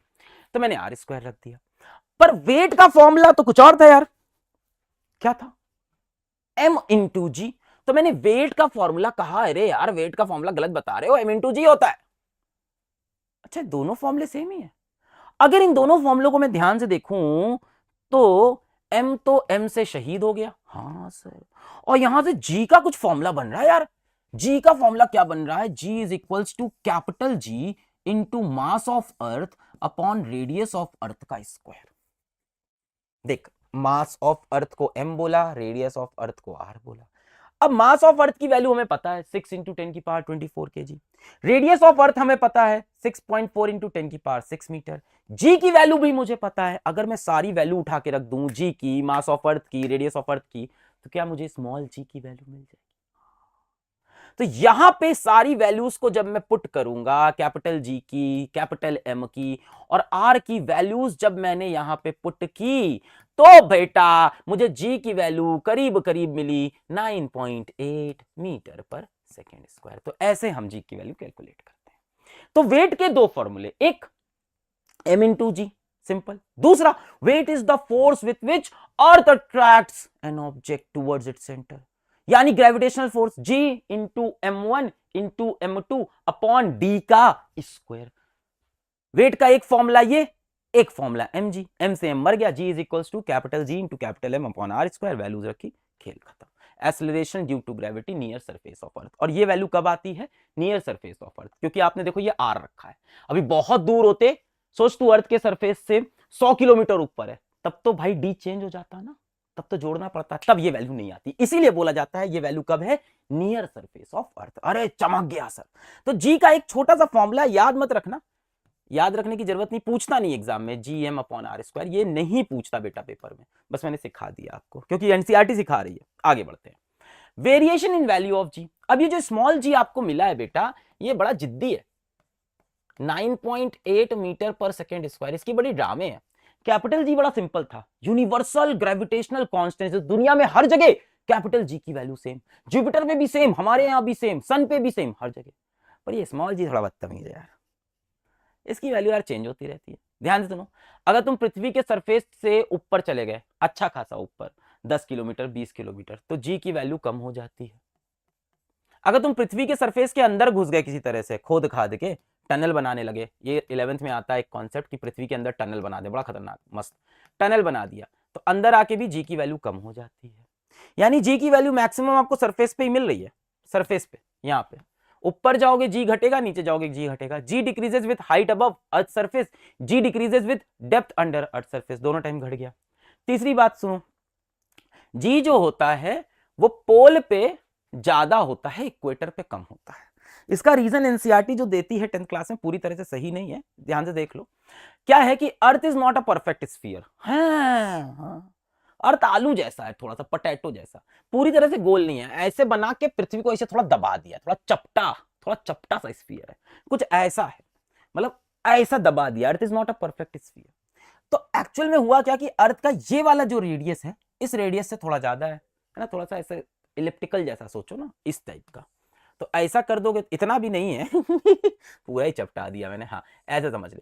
अब देख ये वाला जो रेडियस है ये थोड़ा ज्यादा होगा, ये कम, तो ये रेडियस जो है इक्वेटर वाला वो ज्यादा होता है पोल से। So radius of equator is more than radius of pole, क्योंकि थोड़ा ऐसा खिंचा हुआ सा है, तो ये वाला रेडियस ज्यादा। अब देख जी की वैल्यू क्या है, capital G M upon R square. G R से उल्टा उल्टा प्रोपोर्शनल है, यानी जहां पे आर ज्यादा होगा वहां पे जी कम होगा। तो देख इक्वेटर पे आर क्या है, ज्यादा है, थोड़ा खिंचा हुआ है, थोड़ा ज्यादा है, ज्यादा है, तो यहां पे जी क्या होगा, कम, और यहां पे जी क्या होगा, ज्यादा। सो यही बात यहां पे लिखी है, क्या, जी is maximum at poles and minimum at equator. जी की मैक्सिमम वैल्यू पोल पे होती है, मिनिमम इक्वेटर। जब भी बेटा आप पोल से चलते हुए इक्वेटर की तरफ आओगे, पोल से चलते हुए इक्वेटर की तरफ, मान लो आप किसी तरह से यूं वॉक करते हुए नीचे आए, तो जी की वैल्यू क्या करेगी बेटा, डिक्रीज करती जाएगी। जी की वैल्यू सबसे ज्यादा यहां पे होगी, जी यहां पे कैसा है, मैक्सिमम है, और यहां आते हुए जी की वैल्यू क्या हो जाती है, मिनिमम। तो यही बात लिखी है, g is maximum at poles and minimum at equator, और ऐसे पोल से इक्वेटर आओगे तो जी की वैल्यू कम हो जाएगी। अब जरा ध्यान से सुनो, जी की वैल्यू चेंज हो रही तो वेट चेंज होगा। वेट का फॉर्मूला क्या था, m इंटू जी। तो बेटा वेट सबसे ज्यादा कहां होगा हमारा, पोल पे और इक्वेटर पे कम। तो किसी को अगर वेट घटाना है तो इक्वेटर के पास चलते हैं, और किसी को वेट बढ़ाना है पोल के पास चलते हैं। भाई वेट का फॉर्मूला क्या है, m इंटू जी। जी मैक्सिमम कहां है, पोल्स पे, तो वेट भी मैक्सिमम कहां है, पोल्स पे, मिनिमम कहां है, इक्वेटर पे। क्लियर हो गया। इसमें से सिर्फ ये वाला पार्ट आपके सिलेबस में पूछता है, इसमें भी सिर्फ याद रखना, g is maximum at pole and minimum at equator. ये जो एक्सप्लेनेशन बताया ये पूरी तरह से करेक्ट नहीं है, ये एक्चुअली रोटेशन ऑफ अर्थ, अर्थ जो स्पिन कर रही है लगातार, जो रोटेट कर रही है, उसकी वजह से ये जी चेंज होता है, पोल और इक्वेटर वाला। एनसीईआरटी ऐसे बताती है पर ये गलत है, आप सीनियर क्लास में समझोगे। अब एक सवाल आ गया कि आपका एक दोस्त है अमित, उसने क्या किया, पोल पे आपके लिए सोना खरीदा, पोल पे गया अमित और क्या खरीदा, आपके लिए सोना खरीदा। अच्छा, उसने बोला कि मैंने खूब सारा सोना खरीद लिया है, सारा सोना खरीद के आपके पास आया, आप कहाँ हो, इक्वेटर पे, और आपसे बोला ये लो भाई तुम्हारे लिए 100 न्यूटन सोना लेके आए हैं। आप कहाँ हो, इक्वेटर पे। इक्वेटर पे आके आपको क्या बोला, तुम्हारे लिए 100 न्यूटन गोल्ड लेके आए हैं। तुमने मेजर किया, तुमने बोला ये 100 न्यूटन नहीं है भाई, पोल पे तुमको 100 लग रहा था क्योंकि वहां पे वेट ज्यादा दिखता है, अब ये तो 99 न्यूटन है, तो तुम्हारी तो लड़ाई हो जाएगी। तो यही पूछ रहे हैं, Amit buys gold at the poles for his friend, he hands him it to him at the equator, will the friend agree with the weight of gold bought, if not why? नहीं, वो एग्री नहीं करेगा, क्योंकि अमित ने wait कहां major किया है? पोल पे, जहां पे वेट क्या आता है? मैक्सिमम आता है। और उसने लाके अपने दोस्त को कहां दिया? इक्वेटर पे, जहां पे वेट मिनिमम आता है। तो ये यहां से कह रहा होगा 100 न्यूटन लेके चले थे, यहां पहुंचा, इसने मेजर किया, कितना निकला? 99 न्यूटन। दोस्त कभी खुश नहीं होते। देख, 100 न्यूटन सोना खरीद के पोल से चल के बेचारा इक्वेटर पे आया, कह रहा है ले भाई 100 न्यूटन ये ले ले, कह रहा है चाय पियोगे? ये 100 न्यूटन ले आए थे सोना। अबे 100 नहीं, 99 है, बेवकूफ बना दिया तुमको पोल पे, कत्तई बेवकूफ। इसीलिए इन दोस्तों को ज्यादा गिफ्ट वगैरह नहीं दिया करो, इज्जत नहीं मिलती है। मजाक कर रहा था। जिंदगी में पैसा कमाइए, अपने दोस्तों से खूब सारा पैसा शेयर करिए, है ना। और कोई दोस्त आपका पैसा कमाए तो उससे ले लीजिए, दोस्ती में पैसा वापस नहीं दिया जाता, याद रखिएगा। No, never never never. कोई दोस्त कभी पैसा मांगे तो ये सोच के ही दिया करिए कि कभी वापस नहीं मिलेगा क्योंकि ऐसा लगेगा कुछ टाइम बाद आप ही मांग रहे हो, लगेगा कि आपने उधार लिया था। भाई देगा, हाँ दे दूंगा ना, कितने दिन से मांग रहा है। तो बेटा देखना वही हाल हुआ, weight is equal to mg depends on g, the value of g is greatest at the poles and smaller at the equator. So the same mass shows more weight at the poles and less weight at the equator. Weight of an object on the moon. अब सुन, चांद पे गए तो wait बदल गया। क्यों भैया? क्योंकि चांद पे ग्रेविटेशनल फोर्स कम है, तो चांद पे जो वेट होता है वो अर्थ का 1/6 टाइम्स होता है। जरा समझ लो, इसकी एक डेरिवेशन है, अगर पूछ ले एग्जाम में बता देना, जल्दी से बता देता हूं। Weight on earth, the force which earth attracts. Weight on earth क्या होगा? मान लो हमें अर्थ पे वेट निकालना है किसी चीज का, तो क्या होगा? The force with which earth attracts. तो अर्थ कैसे अट्रैक्ट करेगी? ग्रेविटेशनल फोर्स से। So WE weight on earth, gravitational force क्या होगी? G, एक मास ले लिया हमने m इंटू अर्थ का मास अपॉन d का स्क्वायर, d की जगह r रख सकते हैं, सबको समझ में आ गया, r स्क्वायर। फिर बोला वेट ऑन मून। अब मान लो कोई चांद पे खड़ा है तो उसका वेट ऑन मून कितना होगा? तो G, वेट मतलब the force with which moon attract, मतलब gravitational force between mass m and moon, तो इनटू मास ऑफ मून, ऐसे लिख दिया मैंने। ये क्या है? mm, mass of moon into तुम्हारा मास अगर तुम मून पे चले गए अपॉन d का स्क्वायर। अब यहां पे भी d क्या लोगे आप? ये वाला डिस्टेंस तो लोगे नहीं, ये तो 1 मीटर और रेडियस ऑफ मून किलोमीटर्स में है, तो इसको तो इग्नोर कर देंगे। तो ये भी क्या होगा? रेडियस ऑफ मून का स्क्वायर। अब जरा ध्यान से देख, मुझे ये वैल्यू पता है, ये वैल्यू पता है, ये वैल्यू पता है, ये वैल्यू पता है, मास ऑफ मून पता है, रेडियस ऑफ मून पता है, रेडियस ऑफ अर्थ पता है, मास ऑफ अर्थ पता है। ये सारी वैल्यू हमने रख रखा डाली, और रख रखाने के बाद जब हमने कैलकुलेशंस की तो हमें क्या मिला?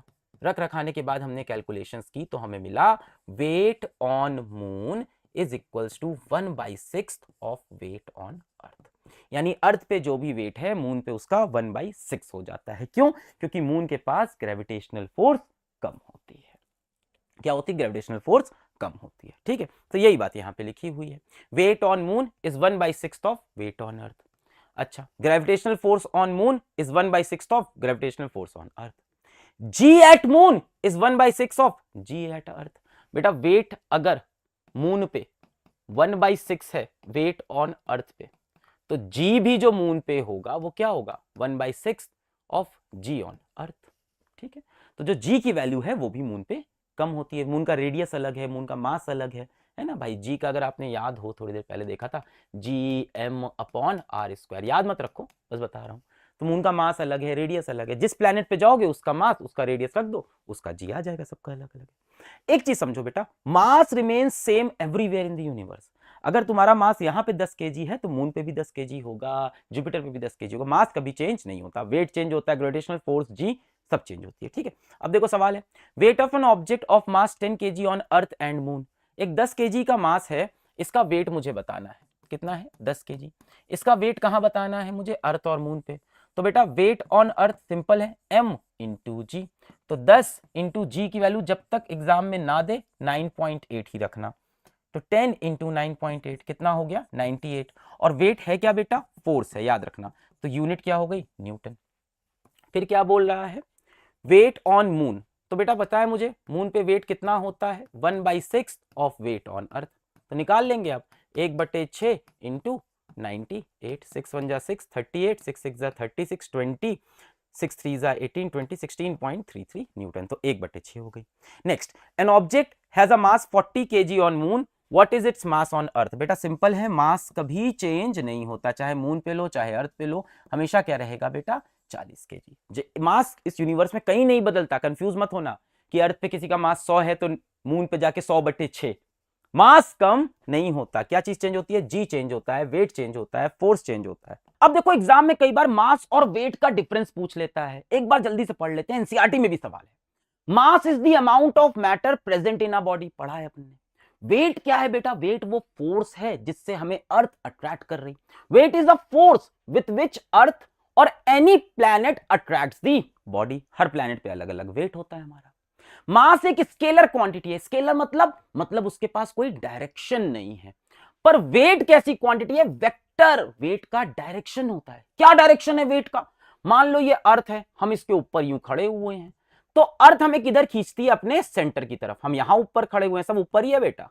अर्थ हमें किधर खींचती है? अपने सेंटर की तरफ। तो वेट का direction towards the centre of earth. Mass किस में मेजर होता है? किलोग्राम में। वेट किस में मेजर होता है? न्यूटन में। फोर्स है ना। अच्छा, मास क्या रहता है? Remains constant everywhere in the universe. आपका मास अर्थ पे 50 किलो है, चांद पे भी 50 किलो होगा, मार्स पे भी 50 किलो, वीनस पे भी, हर जगह मास सेम रहता है। पर वेट की बात करें तो वेट तो चेंज होता है भाई। पोल पे वेट बहुत ज्यादा होता है, इक्वेटर पे कम हो जाता है। हमारा वेट जो अर्थ पे है, मून पे जाके वेट क्या हो जाता है? 1/6 हो जाता है। तो चेंजेस विथ प्लेस। क्यों? डिपेंड्स ऑन वैल्यू ऑफ जी। अच्छा, मास कैसे मेजर करते हैं? बीम बैलेंस से। वेट कैसे मेजर करते हैं? इंस्ट्रूमेंट स्प्रिंग बैलेंस से। मास क्वांटिटी ऑफ मैटर है, वेट क्या है? m इंटू जी होता है। एक और डिफरेंस एनसीईआरटी भी पूछती है, एग्जाम में भी, difference between capital G and small जी। दो जी एक ही चैप्टर में डाल दिए। देखो, कैपिटल जी बड़ा वाला जी है बेटा, पूरे यूनिवर्स के लिए है। It is called universal gravitational constant. बड़ा वाला जी ताकतवर बड़ा जी है, कभी भी चेंज नहीं होता, पूरे यूनिवर्स में इसकी वैल्यू सेम रहती है। G is a universal gravitational constant. Value of ji same everywhere in the universe. जी की वैल्यू 6.67 10⁻11 न्यूटन मीटर स्क्वायर पर केजी स्क्वायर। छोटा वाला जी क्या है? Acceleration due to gravity. बस समझाने वाले हैं थोड़ी देर में ये बात भी। एक्सेलरेशन ड्यू टू ग्रेविटी बोलते हैं। जी की वैल्यू तो चेंज होती है, पोल पे ज्यादा होती है, इक्वेटर पे कम। जो अर्थ पे जी की वैल्यू है, मून पे जाके 1/6 हो जाती है। और जी की वैल्यू रफली हम क्या लेते हैं? 9.8 मीटर पर सेकेंड स्क्वायर। कहां पे? अर्थ के सरफेस पे या उसके आसपास। अब देखो एक सवाल है ये एनसीईआरटी का, जिसमें ये बोल रहे हैं find gravitational force between the earth and a 1 kg object on its surface. G की वैल्यू दी है, मास ऑफ अर्थ दिया है, रेडियस ऑफ अर्थ। यानी एक ऑब्जेक्ट है जो अर्थ के सरफेस पे रखा हुआ है, ऑब्जेक्ट ले लो 1 kg का ऑब्जेक्ट, ठीक है। हमें क्या निकालनी है? Force of gravitation. तो बेटा क्या हो जाएगी? F is equals to G, m1 ले लेते हैं मास ऑफ अर्थ, m2 जो मास दिया है अपॉन d का स्क्वायर। अब इस मास और अर्थ के सेंटर के बीच का डिस्टेंस किसके बराबर? लगभग रेडियस के बराबर। भाई ये डिस्टेंस तो कुछ होगा ही नहीं, मीटर्स में होगा, ये बहुत बड़ा डिस्टेंस होगा, ठीक। तो क्या मैं लिख सकता हूं g इंटू मास ऑफ अर्थ और जो मास दिया है अपॉन आर का स्क्वायर। डी किसके बराबर हो गया? आर के। वैल्यू रखना स्टार्ट करते हैं। जी की वैल्यू 6.67 10⁻11। अर्थ का मास दिया है 6 इंटू 10⁻24। जो मास हमें लेना है वो 1 kg का, अपॉन अर्थ का रेडियस दिया है 6.4 इंटू 10⁻6 का होल स्क्वायर। अब भाई इसकी कैलकुलेशन, अब देख पूरी दुनिया ऐसे ही निकालेगी, पर तू मास्टर का स्टूडेंट है, ये सब लिख दियो, इसके बाद कोपचे में आना, ऐसे एकदम साइड में आना, एक दिमाग लगाना। क्या बोला है? Gravitational force between earth and 1 kg object. यानी अर्थ 1 kg ऑब्जेक्ट को किस फोर्स से खींच रही? अर्थ किसी ऑब्जेक्ट को जिस फोर्स से खींचती है, क्या वो वेट होता है? हाँ। तो क्या मैं चुपके से साइड में वेट निकाल दूं? m इंटू जी। मास कितना है? 1 kg, जी की वैल्यू 9.8। क्या आ जाएगा? 9.8 और वेट की यूनिट न्यूटन। यानी ये आंसर भी 9.8 ही आएगा भाई। Force of gravitation between a mass and earth क्या है? ये उस मास का वेट ही तो है। Weight is the force with which earth attract. तो चुपके से आके साइड में ये करना, उसके बाद इसको मिटा देना, किसी को बताना मत, टीचर को ये सब कुछ मत करना। फिर यहाँ पे ऐसे कट्टम कुट्टा का थोड़ा माहौल बनाना कि ये काटा तो ये आया, कुछ ऐसा लिख देना जो दिखे नहीं, और लास्ट में लिख देना कि वैल्यू कितनी आ रही? 9.8 न्यूटन। खत्म। बताना मत किसी को मास्टर की ये ट्रिक। क्लियर है? बहुत बढ़िया, आगे बढ़ते हैं। अगला टॉपिक आ गया हमारा फ्री फॉल। फ्री फॉल का मतलब बिना किसी बंधन के गिरना। अब एक बात बताओ कि अगर एक ऑब्जेक्ट को मैं ऊपर फेंकता हूं तो वो नीचे आ जाता है, क्यों? क्योंकि अर्थ उसे नीचे अट्रैक्ट कर रही है। जब कोई ऑब्जेक्ट हम यहां से छोड़ते हैं, मान लो ये सरफेस ऑफ अर्थ है, इस ऑब्जेक्ट को मैंने यहां से छोड़ा, ऐसे छोड़ा, तो जब छोड़ा तब उसकी वेलोसिटी कितनी होती है? 0 होती है। और नीचे आते आते उसकी वेलोसिटी बढ़ती जाती, कोई चीज नीचे आता उसकी स्पीड बढ़ रही है लगातार, क्यों? क्योंकि अर्थ उसे खींच रहा है। यानी ये नीचे आता आता आता यहां पे मान लेते हैं इसकी स्पीड हो गई 5 मीटर पर सेकंड, नीचे आता आता इसकी स्पीड हो गई 10 मीटर पर सेकंड। लगातार बेटा स्पीड बढ़ रही है, लगातार वेलोसिटी बढ़ रही है, वेलोसिटी में चेंज हो रहा है, वेलोसिटी में चेंज हो रहा है तो एक्सेलरेशन होगा। चेंज इन वेलोसिटी से क्या आता है? एक्सेलरेशन। यानी यहां पे कोई एक्सेलरेशन है, और वो एक्सेलरेशन कौन लेके आ रहा है? अर्थ। अर्थ लगातार स्पीड बढ़ा रही किसी ऑब्जेक्ट की। इस एक्सेलरेशन को हम बोलते हैं एक्सेलरेशन ड्यू टू ग्रेविटी। देखो ध्यान से सुनो, ये ऑब्जेक्ट है, इस पे नीचे की तरफ अर्थ फोर्स लगा रही होगी। कौन सी फोर्स? किसी ऑब्जेक्ट पे अर्थ नीचे की तरफ कौन सी फोर्स लगाती है? वेट। तो इस पे जो फोर्स लग रहा होगा वो इसके वेट के बराबर होगा, यानी m इंटू जी। सही बात है। और फोर्स का फॉर्मूला हमने क्या पढ़ रखा है पिछले चैप्टर में? लॉज ऑफ मोशन में फोर्स का फॉर्मूला हमने क्या पढ़ रखा था? m इंटू ए। यानी इन दोनों को अगर मैं बराबर कर दूं, m into a is equals to m into g, तो देख m m कट गया, ए किसके बराबर आया? जी। इसीलिए जी को मैं क्या बोलता हूं? Acceleration due to gravity. यानी अर्थ की ग्रेविटी, ग्रेविटेशनल फोर्स की वजह से जो एक्सेलरेशन मिलता है उसको बोलते हैं एक्सेलरेशन ड्यू टू ग्रेविटी। ठीक है। When an object is dropped from some height above earth surface, it falls downward, हमेशा नीचे गिरता है, due to the gravitational force of attraction of earth, जिसको ग्रेविटी भी बोलते हैं। When object falls towards the earth under this force alone, no other force acts on it, we say the object is in free fall। सिर्फ एक force लगे, कौन? अर्थ की gravitational pull, इसके सिवा कोई फोर्स नहीं लग सकती, पर रियल वर्ल्ड में लगती है। रियल वर्ल्ड में फ्री फॉल बहुत मुश्किल है। क्यों भाई? ये ऑब्जेक्ट जब नीचे गिर रहा है तो एक फोर्स तो इस पे अर्थ लगा रहा है, नीचे खींच रहा है इसको ग्रेविटेशनल फोर्स। दूसरा भाई आसपास की हवा इसको रेजिस्टेंस देगी, आसपास की हवा भी तो फोर्स लगाएगी, इसको गिरने में रोकेगी।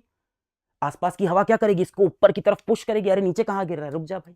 जब पेपर ऐसे फेंकते हो तो क्या होता है? पेपर ऐसे उड़ता रहता है। क्यों? क्योंकि हवा उस पर फोर्स लगाती है। तो रियल वर्ल्ड में फ्री फॉल होता नहीं है बेटा, पर हम मानते हैं कि अगर फ्री फॉल हो रहा मतलब no other force acts on it, सिर्फ अर्थ की ग्रेविटेशनल फोर्स, तब बोलते हैं फ्री फॉल। यानी एक ऑब्जेक्ट अगर नीचे गिर रहा under only the gravitational force of earth, then we say it is in free fall. ठीक है। When an object is dropped from some height above Earth's surface, it falls downward with increasing velocity। Speed लगातार बढ़ती जाती है। Any change in velocity involves acceleration।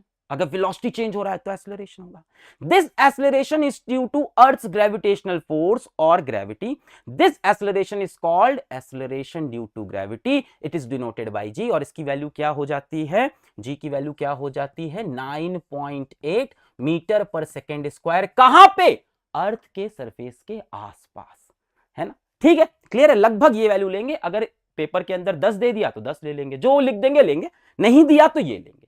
Clear है? Acceleration due to gravity, gravity की वजह से जो एक्सेलरेशन होती है। ठीक, आ जाओ अब इसके ऊपर सवाल आते हैं।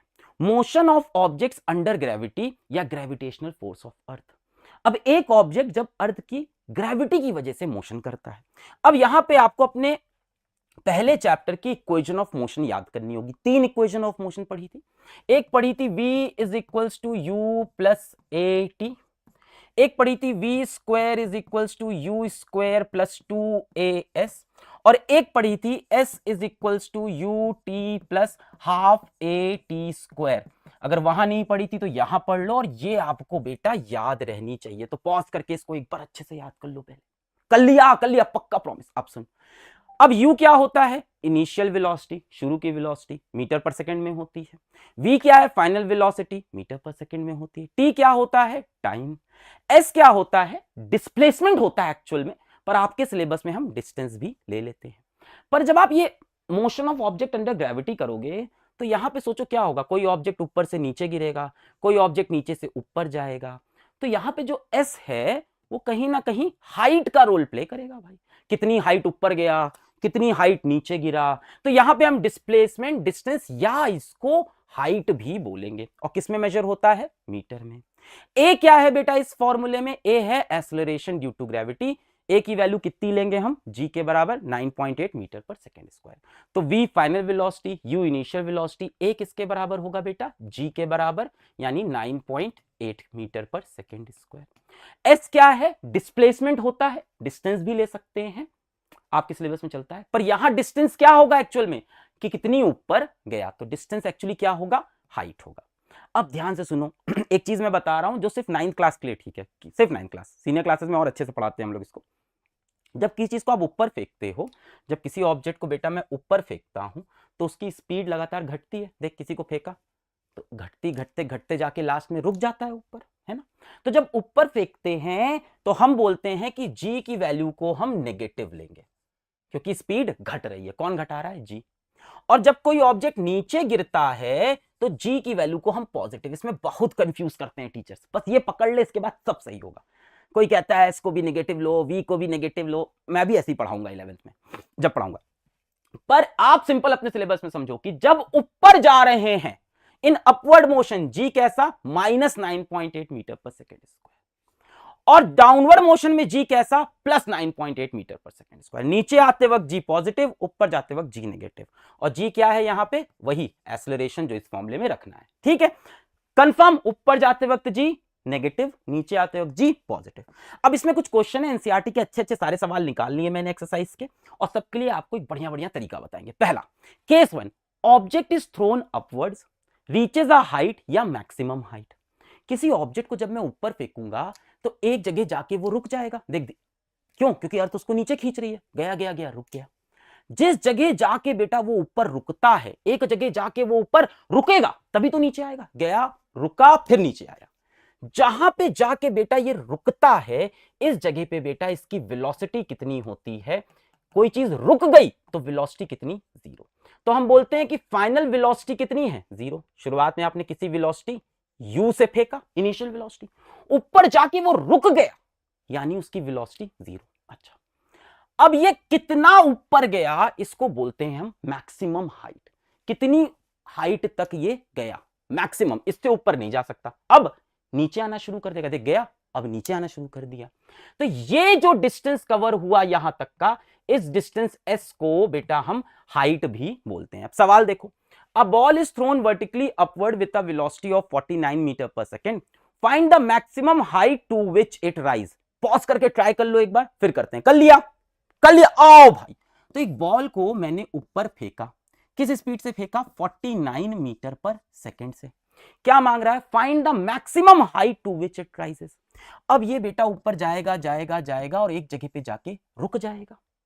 जहां पे ये रुकेगा वहां पे इसकी वेलोसिटी क्या हो जाएगी, 0।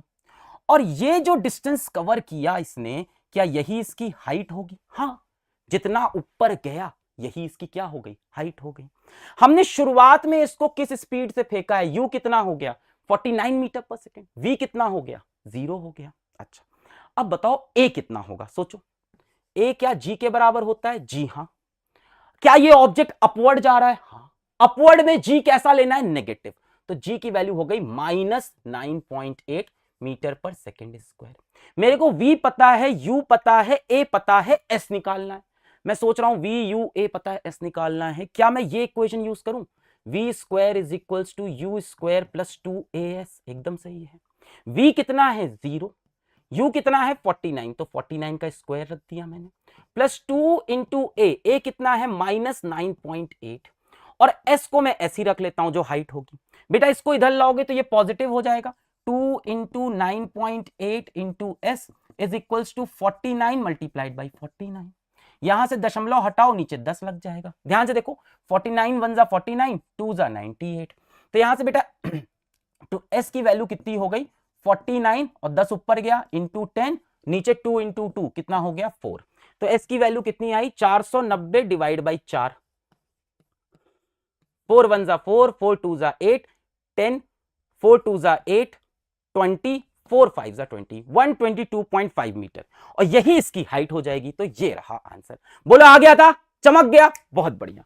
ऐसे एक एक करके केस वाइज समझेंगे, सारे सवाल हो जाएंगे एनसीईआरटी के। आ जाओ नेक्स्ट क्वेश्चन देखते हैं।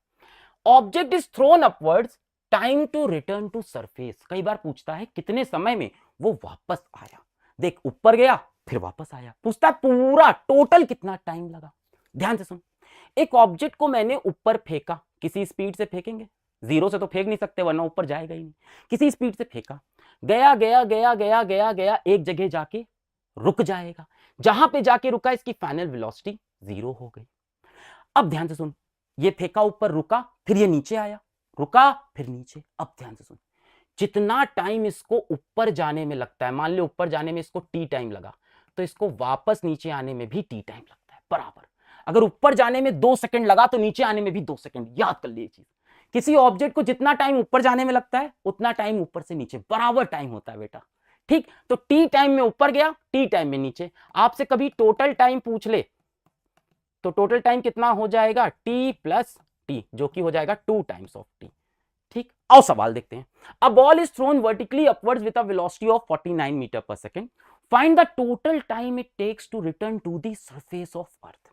मान लो ये सरफेस ऑफ अर्थ है, यहां से एक बॉल को मैंने ऊपर फेंका, किस स्पीड से, 49 मीटर पर सेकंड से, गया गया गया गया गया गया, यहां जाके रुक गया, यहां इसकी स्पीड क्या हो गई, वेलोसिटी क्या हो गई, जीरो। फिर इसके बाद यहां से पलट कर वापस आया आया आया आया आया और गिर गया। अगर मुझे ये वाला टाइम मिल जाए तो ये वाला टाइम उसके बराबर होगा, और मुझसे पूछ रहा है find the total time it takes to return, तो ये टाइम प्लस ये टाइम, जितना ये होगा उतना ये। अच्छा, इस वाली जर्नी का टाइम निकालना है, जरा आराम से सोचो। इसको इनिशियली मैंने किस स्पीड से फेंका, इसका u कितना हो गया, 49 metre per second. Final velocity इसकी कितनी है, जीरो है। हमें टाइम निकालना है। अब अपवर्ड जर्नी की बात करता हूं मैं, एक तरफ का टाइम निकालूंगा, उसको डबल कर दूंगा, वही टोटल टाइम। अपवर्ड जर्नी के लिए ए तो जी के बराबर होगा, कैसा होगा ये, अपवर्ड जब ऊपर जा रहा है तो जी negative, -9.8 metre per second square. अगर मैं अपवर्ड जर्नी की बात करूं तो u मुझे पता है, जी हाँ, v मुझे पता है, जी हाँ, a मुझे पता है, t निकालना है, v पता है, u पता है, a पता है, t निकालना है। क्या मैं ये फॉर्मूला यूज करूं, v is equals to u plus a t, v 0 रख दिया, u 49 रख दिया, a -9.8 रख दिया इंटू टी। बेटा इसको इधर लाएंगे तो पॉजिटिव हो जाएगा, 9.8 into t is equals to 49। यहां से दशमलव हटाओ, नीचे 10 आ गया, 49 1 जा, 49 2 जा, टी की वैल्यू कितनी हो गई, 10 ऊपर गया, 2 नीचे आया, कितना आया, 5 सेकेंड। तो 5 सेकेंड में ये ऊपर गया, तो टोटल टाइम कितना हो गया, 5 सेकेंड में ऊपर गया, फिर 5 सेकेंड में नीचे आएगा, टोटल टाइम कितना हो जाएगा, 2 टाइम्स ऑफ टी, यानी कि 10 सेकेंड हो गया। तो आंसर इज 10 सेकेंड। बोलो आ गया, चमक गया। आओ अगला केस, केस वाइज समझो, सारे क्वेश्चन होंगे। नेक्स्ट केस देखो, केस 3। अगर एग्जाम में या किताब में कहीं लिख दे ऑब्जेक्ट ड्रॉप्ड, फॉल्स, रिलीज्ड, ये 3 वर्ड अगर लिख दे, एक ऑब्जेक्ट को ड्रॉप किया, एक ऑब्जेक्ट फॉल किया, एक ऑब्जेक्ट रिलीज किया, मतलब इसको हमने कहीं से छोड़ दिया। अगर किसी चीज को छोड़ोगे बेटा, यहां से छोड़ा तो शुरुआत में इसकी वेलोसिटी कितनी है, छोड़ते ही इसकी वेलोसिटी, छोड़ते ही कितनी है, जीरो। तो इस केस में बेटा इनिशियल वेलोसिटी जीरो। अगर बोल दे ऑब्जेक्ट ड्रॉप्ड, अरे यार सॉरी, ऑब्जेक्ट रिलीज्ड या ऑब्जेक्ट फॉल्स, तो इनिशियल वेलोसिटी को हम जीरो लेंगे। बस आ जाओ क्वेश्चन करते हैं। A stone is released from the top of tower of height 19.6 metre.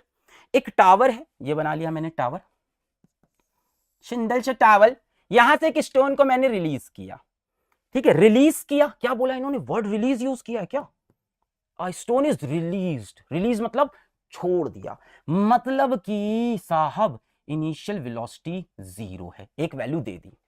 Of height 19.6 metre, ये पूरी हाइट बेटा कितनी है, हमको दे दी, कितनी है, 19.6 मीटर। अच्छा, calculates it's final velocity just before touching the ground, just because, हाँ भाई, जस्ट बिफोर टचिंग, ये गिरा गिरा गिरा गिरा गिरा गिरा गिरा गिरा, जस्ट टच करने के पहले यहां पे वेलोसिटी बतानी है।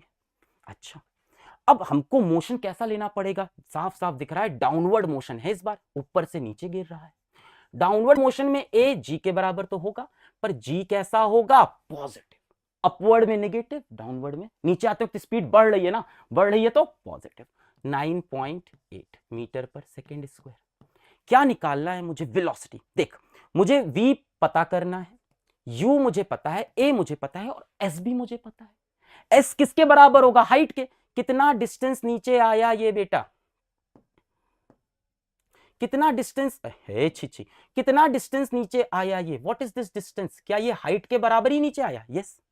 तो मेरे को u पता है, a पता है, s पता है, v निकालना है। u पता है, a पता है, s पता है, v निकालना है। कौन सी इक्वेशन लगाऊं, ये वाली लगा दूं, मुझे तो ये वाली सही लग रही है, v square is equals to u square plus 2as।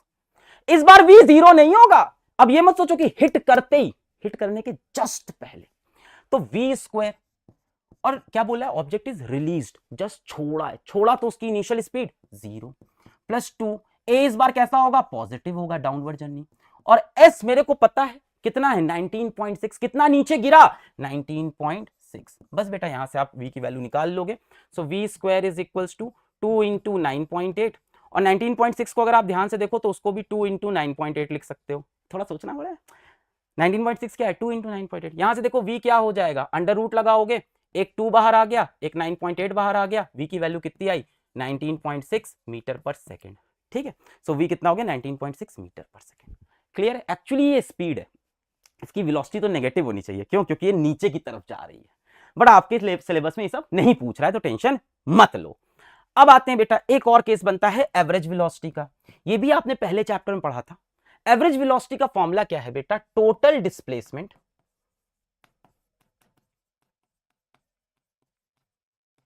Upon total time. जितने समय के लिए आपसे एवरेज वेलोसिटी पूछ रहा, उतने समय का पूरा डिस्प्लेसमेंट रख दो, नीचे उतना टाइम रख दो। सवाल देखो, ये भी एनसीईआरटी का है, क्या है a car falls off a ledge, ledge मतलब एक एज से गिरी, सिंपल, कार फॉल्स, मैंने क्या बोला था आपसे, कभी भी यूज कर ले word like falls, release, drop, तो initial velocity 0। A car falls from edge drops to the ground in 0.5 second. तो एक कार है बेटा, गंदी कार कोई चला रहा था, यहां से ये फॉल कर गई और नीचे गिरी, अरे गए भैया सब लोग। अगर बोला है फॉल्स तो इसकी इनिशियल वेलोसिटी क्या हो गई, 0 हो गई। Drop to the ground in 0.5 second, यहां से यहां पहुंचने में कितना टाइम लगा, 0.5 सेकेंड्स लगा। अच्छा, क्या पूछा है, speed on striking the ground, यानी यहां पे इसकी स्पीड क्या होगी, इनिशियल स्पीड ये है, फाइनल स्पीड क्या होगी जब ग्राउंड को स्ट्राइक किया। बेटा just before hitting the ground निकालनी होते में, इन्होंने बोला स्पीड ऑन स्ट्राइकिंग ग्राउंड मतलब जस्ट बिफोर निकालनी है। अब बेटा मेरे को u पता है, t पता है, v निकालना है। क्या मुझे a भी पता है, कैसी जर्नी दिख रही है, कैसी जर्नी दिख रही है, डाउनवर्ड दिख रही है, डाउनवर्ड जर्नी दिख रही है, तो a क्या होगा, g के बराबर तो होगा, और नीचे आते वक्त g कैसा, पॉजिटिव होता है, plus 9.8 metre per second square. देख मेरे को a पता है, u पता है, t पता है, v निकालना है। a पता है a पता है, u पता है, t पता है, v निकालना है। कौन सी इक्वेशन लग जाएगी, बड़ी सिंपल है, v is equals to u plus a t। Initial velocity falls 0, a positive, 9.8 नीचे की जर्नी, टाइम 0.5, इसको 1/2 लिख सकते हैं, आधा, कितना हो गया 4.9 मीटर पर सेकेंड। तो इसकी speed just before hitting the ground कितनी हो गई, 4.9 मीटर पर सेकेंड। अगला सवाल क्या पूछ रहा है, how high is the ledge, height पूछ लिया हमसे, हमसे पूछ रहा है इसकी हाइट कितनी है, what is this height, height का मतलब क्या निकालो, डिस्टेंस निकालो। तो इतनी सारी चीजें पता है, अब डिस्टेंस निकालना है, कोई भी फॉर्मूला लगा दो डिस्टेंस का, ये वाला लगा दूं, s is equals to ut plus half at square, जो लगा दो, दोनों से आ जाएगा आंसर। बेटा अब बताओ u कितना है मेरा, छोड़ा है तो 0 हो गया, तो ये पूरा 0 हो जाएगा, है ना, ये 0 से मल्टीप्लाई कुछ भी हो, हाफ a कितना है 9.8, टाइम कितना है 1/2 का स्क्वायर, यहां से s की वैल्यू क्या हो जाएगी 9.8 अपॉन 2 का स्क्वायर, 4 2 जा 8, तो डिवाइड कर लो आ जाएगा। So s is equals to 9.8 divide by 8, 8 1 जा 8, 18, 8 2 जा 16, 20, 8 2 जा 16, और क्या हो जाएगा, देखो 8 1 जा 8, 18, 8 2 जा 16, 20, 8 2 जा 16, 40, 1.225 मीटर। तो कितनी हाइट हो गई, कितनी हाइट हो गई, कितना ऊपर से गिरा, 1.225 मीटर। फिर क्या पूछा, एवरेज स्पीड ड्यूरिंग 0.5 सेकेंड, कितने समय में, 0.5 सेकेंड में एवरेज स्पीड, एवरेज स्पीड बोले, वेलोसिटी बोले, total distance upon total time. अब देख 0.5 सेकेंड में कितना डिस्टेंस चले, इतना, कितना 1.225 मीटर, और टाइम कितना है 0.5, तो 1/2, 2 से मल्टीप्लाई, तो 2 से मल्टीप्लाई कर दो, 2 5 10, 2 2 4 1 5, 2 2 4 2 1 2, 2.45 मीटर पर सेकेंड, ये आ गई इसकी average speed, 2.450 metre per second, है ना। 0.5 मतलब 1/2, तो 2 ऊपर चला गया, मल्टीप्लाई हो गया। क्लियर है? चलो भाई बहुत बढ़िया। अगला सवाल देखो, ये भी एनसीईआरटी का बढ़िया सवाल लाया हूं, क्या है? A stone is thrown vertically upward with an initial velocity of 40 metre per second. एक स्टोन को मैंने ऊपर फेंका with initial velocity of 40 metre per second. क्या पूछ रहा है? मैक्सिमम हाइट रीच्ड, तो बेटा डुंग डुंग डुंग डुंग डुंग डुंग डुंग कहीं पे जाके रुक जाएगा, फाइनल वेलोसिटी 0 हो जाएगी। ये इसकी मैक्सिमम हाइट होगी, यानी हमें डिस्टेंस निकालना है। कैसी जर्नी है इस बार ध्यान से देखो, अपवर्ड जर्नी है। अपवर्ड जर्नी के लिए जी कैसा होगा? नेगेटिव हो जाएगा। अब ध्यान से देख, मेरे को u पता है, v पता है, a पता है, s निकालना है। मेरे को क्या क्या पता है? मेरे को v पता है, मेरे को u पता है, a पता है और s निकालना है। कौन सा formula? v square is equals to u square plus 2as। अच्छा, v कितना है 0, u कितना है 40, तो 40 का स्क्वायर प्लस 2 इंटू, अब जरा ध्यान से देखो, इस सवाल में इन्होंने खुद बोला है g को 10 मीटर पर सेकेंड स्क्वायर, तो मैं ये हटाकर g की वैल्यू क्या ले लूंगा? -10 मीटर पर सेकेंड स्क्वायर कर लूंगा, क्योंकि वो खुद बोल रहे हैं, कैलकुलेशन आसान हो जाए। तो 2 इंटू 10 इंटू एस मुझे निकालना है बेटा, यही हो जाएगा। और कैसा? -10।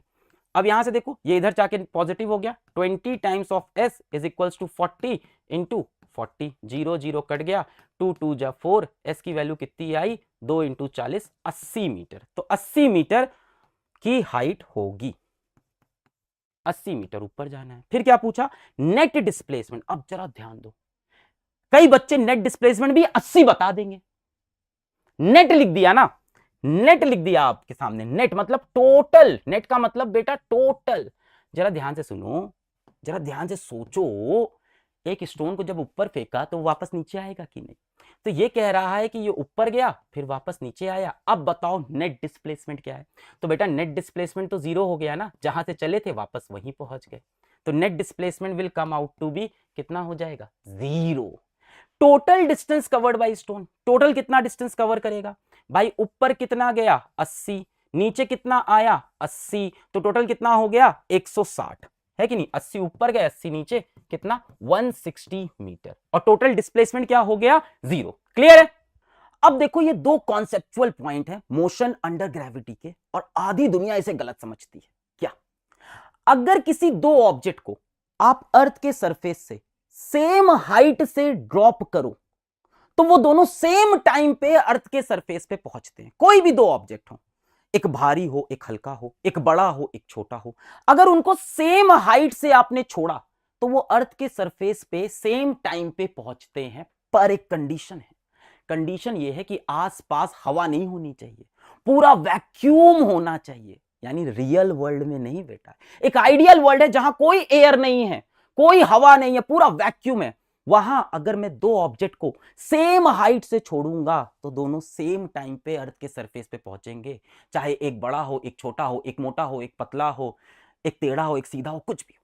If there are no external forces, ध्यान देना, लाइक एयर रेजिस्टेंस नहीं हो, हवा ना हो आसपास, then all objects of any shape size mass drop from the same height will reach the ground at the same time. अब इसको डेमो दिखाने के लिए एनसीईआरटी एग्जांपल लिखती है कि आप एक जार के अंदर से सारी हवा बाहर निकाल लो। कैसे? एयर को सक कर लो, इसमें आता है वैक्यूम बनाने के लिए, है ना, वैक्यूम बना दिया। इसके अंदर क्या बना दिया? वैक्यूम बना दिया। अब कोई हवा नहीं। इसके अंदर मैंने एक पत्थर लिया और एक कागज लिया और दोनों को साथ में ड्रॉप किया from the same height. Same height से मैंने एक पत्थर और कागज को ड्रॉप किया और मैंने देखा दोनों सेम टाइम पे बॉटम तक पहुंचे। अगर सेम हाइट से ड्रॉप किया तो सेम टाइम पे पहुंचे, जबकि पत्थर भारी है कागज हल्का है। पर ये कहां होगा? जहां हवा ना हो। रियल वर्ल्ड में ऐसा नहीं होता है। क्या? In real world there is air resistance. आसपास की हवा क्या लगाती है? रेजिस्टेंस, रोकती है गिरने से। It acts more on a body with more surface area. जिसका ज्यादा सरफेस एरिया होता है उसको हवा रोक लेती है। अच्छा, इसको ऐसे देखो, एनसीईआरटी भी देती है एग्जांपल, ध्यान से देखो कि मान लो मैंने एक ये ले लिया, क्या लिया मैंने? एक क्रम्पल्ड पेपर, और एक ले लिया मैंने फ्लैट पेपर। इन दोनों को जब मैं सेम हाइट से छोड़ूंगा, क्या दोनों सेम टाइम पे नीचे पहुंचेंगे? पहला पॉइंट तो ये कह रहा है दोनों सेम टाइम पे पहुंचने चाहिए, पर ऐसा होगा नहीं। आपको पता है रियल वर्ल्ड में क्या होगा? पेपर को देर लग गई भाई पहुंचने में। ये वाले को, फ्लैट पेपर को, देखो यहां से छोड़ू मैं, ए छोड़ा, क्या हुआ भाई? ये बेटा रियल वर्ल्ड है। रियल वर्ल्ड में क्या हुआ? एयर आ गई और इसका सरफेस एरिया ज्यादा है तो नीचे से हवा इस पे फोर्स लगा रही है, इसको गिरने नहीं दे रही। इसका सरफेस एरिया कम है तो कम हवा फोर्स लगा रही, तो हवा इस पे फोर्स लगा रही है तो इसको गिरने नहीं दे रही, तो इसको ज्यादा टाइम लग जाता है, इसको कम टाइम लगता है। यानी रियल वर्ल्ड में क्या होता है, जिसका सरफेस एरिया ज्यादा, जो चीज हल्की वो देर में गिरती है, जिसका सरफेस एरिया कम, जैसे स्टोन सरफेस एरिया कम भारी, वो तेजी से नीचे गिरेगा। यानी पत्थर और कागज को रियल वर्ल्ड में छोड़ोगे तो पत्थर पहले नीचे गिरेगा। टेंशन मत लो, सिर्फ टीचर्स ने गलती नहीं की है, एक मूवी के डायरेक्टर ने गलती की है। अक्षय कुमार साहब का बड़ा फेमस सीन है भाई। अक्षय कुमार साहब उसमें फिजिक्स के टीचर बने हैं और क्लास के अंदर दिखाते हैं कि एक रबड़ की बॉल है और एक लेदर की भारी बॉल, दोनों को सेम हाइट से छोड़ा और दोनों सेम टाइम पे नीचे गिरे। पर साहब आप क्लास के अंदर खड़े थे, वहां तो हवा थी, वहां तो भारी वाली बॉल नीचे पहले गिरेगी। देखो अक्षय कुमार साहब की कोई गलती नहीं है, गलती डायरेक्टर की, स्टोरी लिखने वालों की। फिजिक्स के टीचर लिख रहे हो, इतना तो कॉन्सेप्ट सही रखते, कम से कम मास्टर से पूछ लेते। मूवी तक में गलत दिखाया है भाई। ठीक, तो अगर आइडियल वर्ल्ड है, वैक्यूम है, तो सेम हाइट से गिराने पे सेम टाइम पे पहुंचेंगे। पर रियल वर्ल्ड के अंदर क्या होगा, जिसका ज्यादा सरफेस एरिया है वो देर से पहुंचेगा, जिसका कम सरफेस है, जो ठोस है, जो भारी है, वो जल्दी पहुंचेगा। क्लियर? चलो तो बेटा ध्यान से देखो, इस चीज को हम क्या बोलते हैं? Free fall. जब कोई और फोर्स ना लगे तब फ्री फॉल। तो फ्री फॉल के अंदर सेम टाइम पे दोनों चीज पहुंचेंगी। और ये क्या है? नॉट फ्री फॉल, क्योंकि एयर की फोर्स भी आ गई, सिर्फ ग्रेविटेशनल फोर्स नहीं है। जब सिर्फ ग्रेविटेशनल फोर्स हो तब फ्री फॉल बोलते हैं।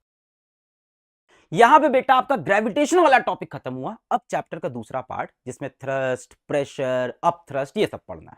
पहली चीज की थ्रस्ट क्या होती है बेटा? थ्रस्ट क्या होती है? एक फोर्स होती है जो किसी सरफेस के परपेंडिकुलर हो। ये एक सरफेस है, इसके परपेंडिकुलर जब फोर्स लगती है इसको हम थ्रस्ट बोल देते हैं। Simple, the force acting on an object perpendicular to the surface, surface से 90 डिग्री पे। जैसे ये सरफेस है, फोर्स कैसे लग रही है? सरफेस से 90 डिग्री पे। जैसे एग्जांपल, किताबें रखी है टेबल के ऊपर, ये टेबल है, इस पे किताबें रखी है। अब इन किताबों का जो वेट है, इन किताबों का जो वेट है, तो वेट किधर लगेगा? नीचे। तो इस सरफेस के परपेंडिकुलर लगेगा ना। यहां मान लो इसके ऊपर मैंने किताब रख दी, ये, अब इस किताब का जो वेट है वो नीचे की तरफ लगेगा, इस सरफेस के परपेंडिकुलर। जैसे ये देखो, ये किताबें रखी हैं, इनका वेट किधर लगेगा? नीचे की तरफ, यानी टेबल के सरफेस पे परपेंडिकुलर। तो इस टाइम ये कैसी फोर्स है? थ्रस्ट है इसका नाम। जैसे मान लो आपने हथौड़े से कीले पे मारा, ये मान लो कीला है मेरे सामने, ठीक है, और मैंने हथौड़े से इस पे यूं मारा, कीला आगे आपको ऐसा सरफेस दिखता है? हाँ। अब जो हथौड़े से मैंने मारा, ये फोर्स कैसी है? सरफेस के परपेंडिकुलर, यूं घुसना चाह रही है कि नहीं, तो इसको हम बोलते हैं थ्रस्ट। जैसे हम लोग ग्राउंड पे खड़े हैं, तो हमारा वेट कैसे लग रहा है? यूं नीचे लगेगा हमारा वेट। इस ग्राउंड के कैसे है हमारा वेट? परपेंडिकुलर, तो इसको बोलते हैं थ्रस्ट। थ्रस्ट का कॉन्सेप्ट इंपॉर्टेंट है जब हमें प्रेशर पढ़ना होता है। प्रेशर क्या है सर? एग्जाम का प्रेशर आ रहा है, घर वाले बहुत प्रेशर, वो साइंस में प्रेशर नहीं है। साइंस में प्रेशर का मतलब है थ्रस्ट पर यूनिट एरिया। क्या है प्रेशर? Thrust upon area. अब थ्रस्ट क्या होती है? Perpendicular force. तो फोर्स के नीचे ये वाला साइन अगर मैं लगा दूं, क्या एफ के नीचे मैं ऐसे लिख दूं, मतलब परपेंडिकुलर फोर्स अपॉन एरिया। मोटा मोटा समझो, pressure is force upon area, but force कौन सी होगी? परपेंडिकुलर फोर्स होगी। ठीक है, pressure is force upon area, पर कौन सी फोर्स? Perpendicular force. अब एसआई यूनिट ऑफ प्रेशर, तो भाई ऊपर क्या है? फोर्स, फोर्स की यूनिट न्यूटन, नीचे एरिया, एरिया की यूनिट मीटर स्क्वायर। तो न्यूटन पर मीटर स्क्वायर प्रेशर की यूनिट। अब एक साइंटिस्ट थे पास्कल, उनके नाम पे ये यूनिट हो गई, तो इसको न्यूटन पर मीटर स्क्वायर भी बोलते हैं, और इसको पीए यानी पास्कल, वो नहीं जो तुम बोल रहे हो पास्कल से, नहीं नहीं, पास्कल, पीए प्रेशर की यूनिट।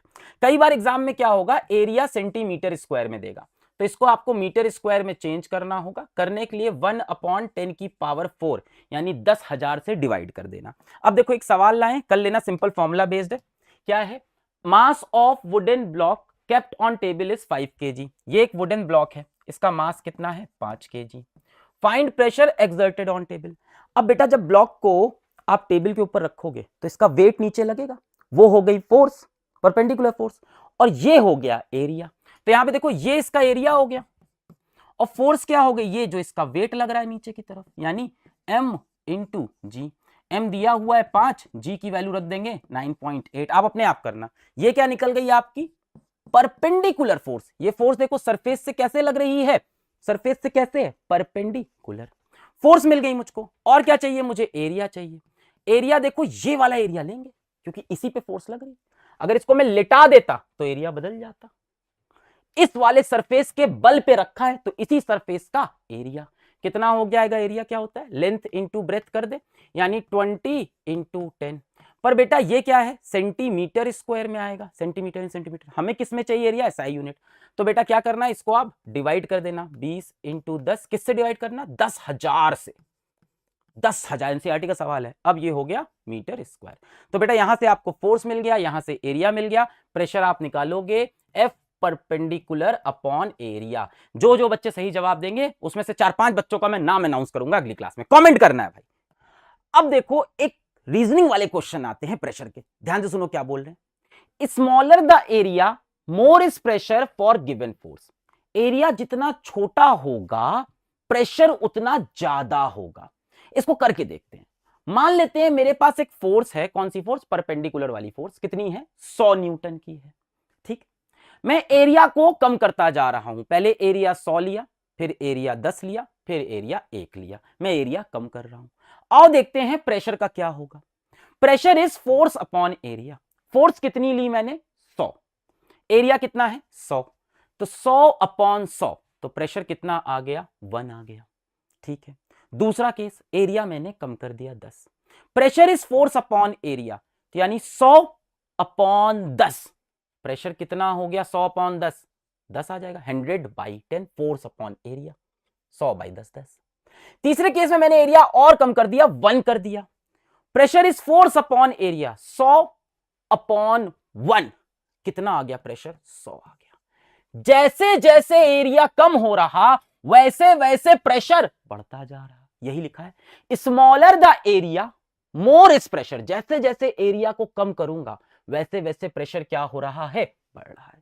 इसी कॉन्सेप्ट पे बहुत सारी रीजनिंग होती है, एक एक करके समझते हैं। पहली चीज कि जब आप सैंड पे खड़े होते हो तो क्या होता है, पैर अंदर ढसने लगता है, होता है कि नहीं। पर अगर सैंड पे आप लेट जाओ तो इतना अंदर नहीं ढसोगे। क्यों होता है, जब आप पैर पे खड़े होते हो तो क्या पैर का सरफेस एरिया बहुत छोटा है और वेट तो उतना ही है। मतलब एरिया बहुत छोटा है और वेट तो लग ही रहा है। छोटा एरिया, पैर का सरफेस एरिया इतना सा, तो बेटा प्रेशर क्या होता है, बहुत ज्यादा, इसलिए आप सैंड में ढसने लगते हो। पर जब आप लेट जाते हो तो पूरी बॉडी का सरफेस एरिया आ जाता है, यानी एरिया बड़ा हो जाता है। एरिया बड़ा हो गया तो प्रेशर कम हो गया, तो अंदर नहीं ढसते। When we stand on loose sand, the weight of our body falls on small area. किस पे गिरता है, small area, our feet. This produces more pressure. छोटे से एरिया, पैर के एरिया पे पूरा वेट लग रहा है, तो छोटे से एरिया पे ज्यादा फोर्स लगेगी, प्रेशर ज्यादा आएगा। This produces more pressure, so the feet go deep into the sand. But when we lie down the same weight spreads over a large area. Area क्या हो गया, बड़ा, तो प्रेशर कम हो गया। So the body does not sink much in the sand. Next, why a truck has much wider tyres. भाई आपने देखोगे बड़े बड़े ट्रक जो होते हैं या मोटे मोटे टायर ट्रक के होते हैं। क्यों भाई, क्यों मोटा मोटा टायर, वही बात है। मोटे टायर से क्या होगा, ये देख, मोटा टायर से क्या होगा, सरफेस एरिया ज्यादा है, तो सरफेस एरिया ज्यादा होने से क्या होगा, प्रेशर कम पड़ेगा रोड पे, तो रोड टूटेगी नहीं, टायर अंदर नहीं घुसेगा। यही चीज लिखी है। A truck is very heavy, truck तो बहुत हैवी होती है, so it puts a large force its weight on the ground. अपना वेट नीचे लगाएगा ये ट्रक, बहुत ज्यादा फोर्स। तो भाई इतना वेट लग रहा, तो मैं क्या कर रहा हूं, एरिया बढ़ा देता हूं। मैं एरिया बढ़ा दूंगा तो प्रेशर कम हो जाएगा। Wide tire increases the area of contact with the ground, so the pressure due to weight of truck decreases. Pressure कम हो गया एरिया बढ़ाने से।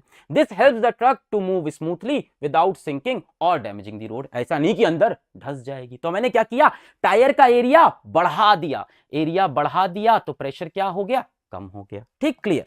आगे बढ़ते हैं। Why a camel can run in a desert easily? Camel क्यों दौड़ सकता है डेजर्ट में, हम क्यों नहीं दौड़ सकते। कैमल के जो फुट होते हैं वो बड़े बड़े होते हैं। कैमल का जो फीट है वो कैसा होता है, बड़ा होता है। बड़ा होने से क्या किया उसने, अपना कांटेक्ट एरिया बढ़ा दिया। एरिया बड़ा करते जाओगे तो प्रेशर कम हो जाता है तो अंदर नहीं ढसता। यही बात यहाँ पे लिखी हुई है। Why cutting tools have sharp edges, चाकू वाकू में देखा है कैसा एज होता है, शार्प, एकदम शार्प। तो अगर मैं चाकू के एज का एरिया निकालूं, वो तो 1D लगता है, पर ध्यान से देखोगे 2D होगा ना भाई।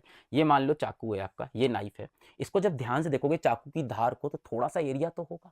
तो भाई चाकू की शार्प एज से क्या किया मैंने, एरिया को बहुत छोटा कर दिया बेटा, वेरी स्मॉल कर दिया, बहुत ही छोटा एरिया, बहुत ही छोटा। जैसे यहां पे आओ, मैं एरिया को और छोटा कर दूं, लेट अस से मैं एरिया को 0.1 कर दूं, अब प्रेशर कितना होगा, 100 डिवाइड बाई 0.1 कितना हो गया, 1000। और अगर मैं इसको और छोटा कर दूं 0.01, तो प्रेशर कितना हो जाएगा, 10,000 pascal.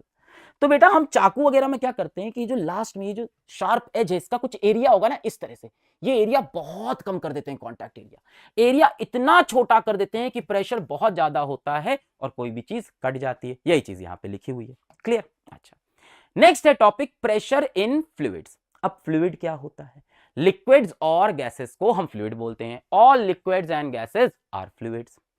Fluid exert pressure on the base and also on the walls of the container in which they are enclosed। बड़ा इंपॉर्टेंट है। हम लोग प्रेशर किस पे लगाते हैं, ग्राउंड पे, पर फ्लूइड को अगर आप कंटेनर में डालोगे तो एक तो इस पानी का वेट होगा जो कि नीचे की तरफ फोर्स लगाएगा, दबाएगा नीचे, पर fluid exert pressure on the base and also on the walls of the container. Container की वॉल पे भी प्रेशर लगाते हैं। क्यों, ये आपने केमिस्ट्री में पढ़ा है बेटा। फ्लूइड में क्या आ गया, लिक्विड और गैसेस आ गए, इनके मॉलिक्यूल्स में स्पेस होता है, इनके मॉलिक्यूल्स में बहुत सारा मोशन हो रहा होता है कि नहीं, इनके molecules are free to move randomly with high speed. Solid के मॉलिक्यूल बिल्कुल मूव नहीं करते, लिक्विड के थोड़ा मूव करते हैं और गैसेस के तो बहुत जम। तो बेटा जब इनके मॉलिक्यूल ऐसे मूव करते हैं तो ये जाके कंटेनर की वॉल को मारते हैं, मूव करते हुए जाके कंटेनर की वॉल को मारा, तो ये जाके जो कंटेनर की वॉल को हिट करते हैं, इसकी वजह से प्रेशर बनता है। इसीलिए फ्लूइड यानी लिक्विड और गैस एक तो अपनी वेट की वजह से नीचे प्रेशर लगा रहा, साथ साथ ये प्रेशर मॉलिक्यूल्स के मूवमेंट की वजह से वॉल्स पे भी लगा रहा। Fluid exert pressure on the base and also on the walls of the container in which they are enclose. तो ये देखो, इसने वेट की वजह से इधर भी प्रेशर लगाया और मॉलिक्यूल्स के रैंडम मोशन, काइनेटिक एनर्जी ज्यादा, लड़ बिगड़ रहे हैं, molecules are free to move, तो इधर भी वॉल्स ऑफ कंटेनर पे प्रेशर लगाया। ध्यान से, pressure exerted by fluid is same in all direction at a given depth. यानी अगर मैं एक गिवन डेप्थ, यानी मैं एक गिवन डेप्थ मतलब हाइट, अगर मैं यहां से एक गिवन हाइट तक नीचे आऊं, लेट अस से मैं यहां से नीचे आता हूं, लेट अस से मैं 1 मीटर नीचे आया, इस जगह पे जो प्रेशर होगा वो सभी दिशाओं में सेम होगा। जितना प्रेशर ऊपर उतना प्रेशर नीचे, उतना प्रेशर दाएं उतना प्रेशर बाएं। यानी किसी एक जगह पे अगर फ्लूइड पे आप आओगे, किसी एक पॉइंट पे, तो pressure in all direction is same. पर यह बात तभी सही है जब तक फ्लूइड एक्सेलरेट ना कर रहा हो। पूछना किसी से, होश उड़ जाएंगे ये सब सुन के। खैर एनीवेज, सिंपल समझो, इस जगह पे फ्लूइड का जितना प्रेशर ऊपर होगा उतना प्रेशर नीचे होगा, उतना प्रेशर साइड होगा, उतना प्रेशर इस side, same in all direction. ऊपर भी 10 पास्कल तो इधर भी 10 पास्कल, इधर भी 10 पास्कल, इधर भी 10 पास्कल, ठीक है। All in liquids pressure increases with depth. बड़ी खास बात है, पहले ये बात समझ में आ गई कि एक जगह पे अगर मैं प्रेशर देखूं तो सभी दिशाओं में सेम है फॉर फ्लूइड्स। अब प्रेशर इन फ्लूइड्स अलग टॉपिक है इसलिए। तो फ्लूइड प्रेशर के अंदर क्या क्या पढ़ा, पहले फ्लूइड क्या है, लिक्विड और गैसेस को फ्लूइड बोलते हैं। दूसरी चीज क्या पढ़ी, फ्लूइड बेस पे भी प्रेशर लगाते हैं और साइड्स पे भी, क्योंकि मॉलिक्यूल्स लगातार मूव कर रहे हैं, जाके लड़ते हैं। तीसरी चीज, किसी भी एक जगह पे अगर आप फ्लूइड का प्रेशर देखोगे तो सभी दिशाओं में सेम रहेगा, इन all direction it is same. चौथी चीज, in liquid pressure increases with depth. बेटा जैसे जैसे मैं नीचे आऊंगा ना, प्रेशर लगातार बढ़ता जाएगा। मैं यहां से बढ़ा, यहां मान लो प्रेशर 1 है, मैं और नीचे आया प्रेशर 2, और नीचे गया प्रेशर 3। तो लगातार जब आप नीचे जाते हो तो फ्लूइड का प्रेशर बढ़ जाता है। क्यों, जैसे जैसे नीचे आ रहे हो ऊपर वाले पानी का वेट बढ़ता जा रहा है। जब यहां तक नीचे आए तो सिर्फ इतने पानी का वेट ऊपर था, जब यहां तक नीचे आए तो ऊपर और पानी और ज्यादा प्रेशर, जब और नीचे आए और ज्यादा पानी, ऊपर और ज्यादा। तो क्या है, प्रेशर इंक्रीजेस विद डेप्थ। जैसे जैसे नीचे जाओगे प्रेशर क्या करेगा, इंक्रीज करेगा। Liquid with more density exert more pressure. जिन लिक्विड की डेंसिटी ज्यादा है वो ज्यादा प्रेशर लगाते। क्यों भाई, डेंसिटी ज्यादा मतलब ठोस, मतलब भारी, तो उनका वेट ज्यादा होगा। जैसे मरकरी पानी से ज्यादा प्रेशर लगाता है। क्यों? क्योंकि मरकरी की डेंसिटी ज्यादा है। पानी अल्कोहल से ज्यादा प्रेशर लगाता है। क्यों? क्योंकि अल्कोहल की डेंसिटी कम। जो लिक्विड जितना ठोस है उतना भारी सा होगा, तो उतना ज्यादा प्रेशर लगाएगा। Liquids with more density exert more pressure. तो ये पॉइंट्स आपको याद होने चाहिए। ठीक भाई, अगला टॉपिक है बायंसी और अपथ्रस्ट। बड़ा कॉमन चीज है। मान लो आपके हाथ में एक प्लास्टिक की बोतल है, उसका ढक्कन टाइटली बंद कर लेना, फिर उसको बाल्टी में डुबोने की कोशिश करना। प्लास्टिक की बोतल, ढक्कन टाइटली बंद, और उसको पानी की बाल्टी में डुबो। अरे यार, जा ही नहीं रही अंदर। क्या? अबे यार, भूत है पानी के अंदर। जो पानी के अंदर कोई भूत है जो ऊपर प्रेशर लगा रहा है, ऊपर फोर्स लगा रहा है। तो बेटा लिक्विड क्या करते हैं? एक अपवर्ड फोर्स लगाते हैं। इस अपवर्ड फोर्स को हम बोलते हैं अपथ्रस्ट या बायंसी। किसी भी लिक्विड में जब कोई ऑब्जेक्ट पूरा अंदर डूब जाए, आधा अंदर डूबा हो, थोड़ा सा तैर रहा हो, कैसी भी कंडीशन में अगर कोई ऑब्जेक्ट लिक्विड के सरफेस पे तैर रहा हो, लिक्विड के अंदर तैर रहा हो, लिक्विड के अंदर सिंक कर गया हो, लिक्विड उस पर हमेशा एक ऊपर की तरफ फोर्स लगाती है, जिसे हम अपथ्रस्ट या बायंसी बोलते हैं। व्हेन एन ऑब्जेक्ट इज, अब देखो यहां से एक वर्ड आएगा, when an object is partially, partially मतलब आधा अधूरा, थोड़ा बहुत, और fully immersed in a fluid.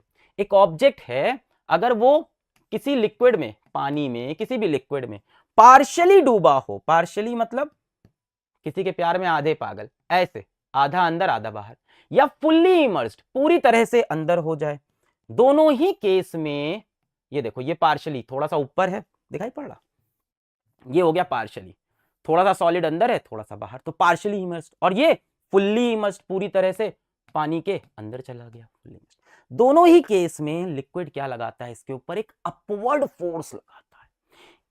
Liquid और gas, the fluid exert N upward force on the object, this upward force is called upthrust और बायंसी। क्योंकि ये फोर्स है तो इसकी एसआई यूनिट क्या होगी? न्यूटन हो जाएगी। ये भी एक फोर्स है। वेट किधर लगता है? नीचे।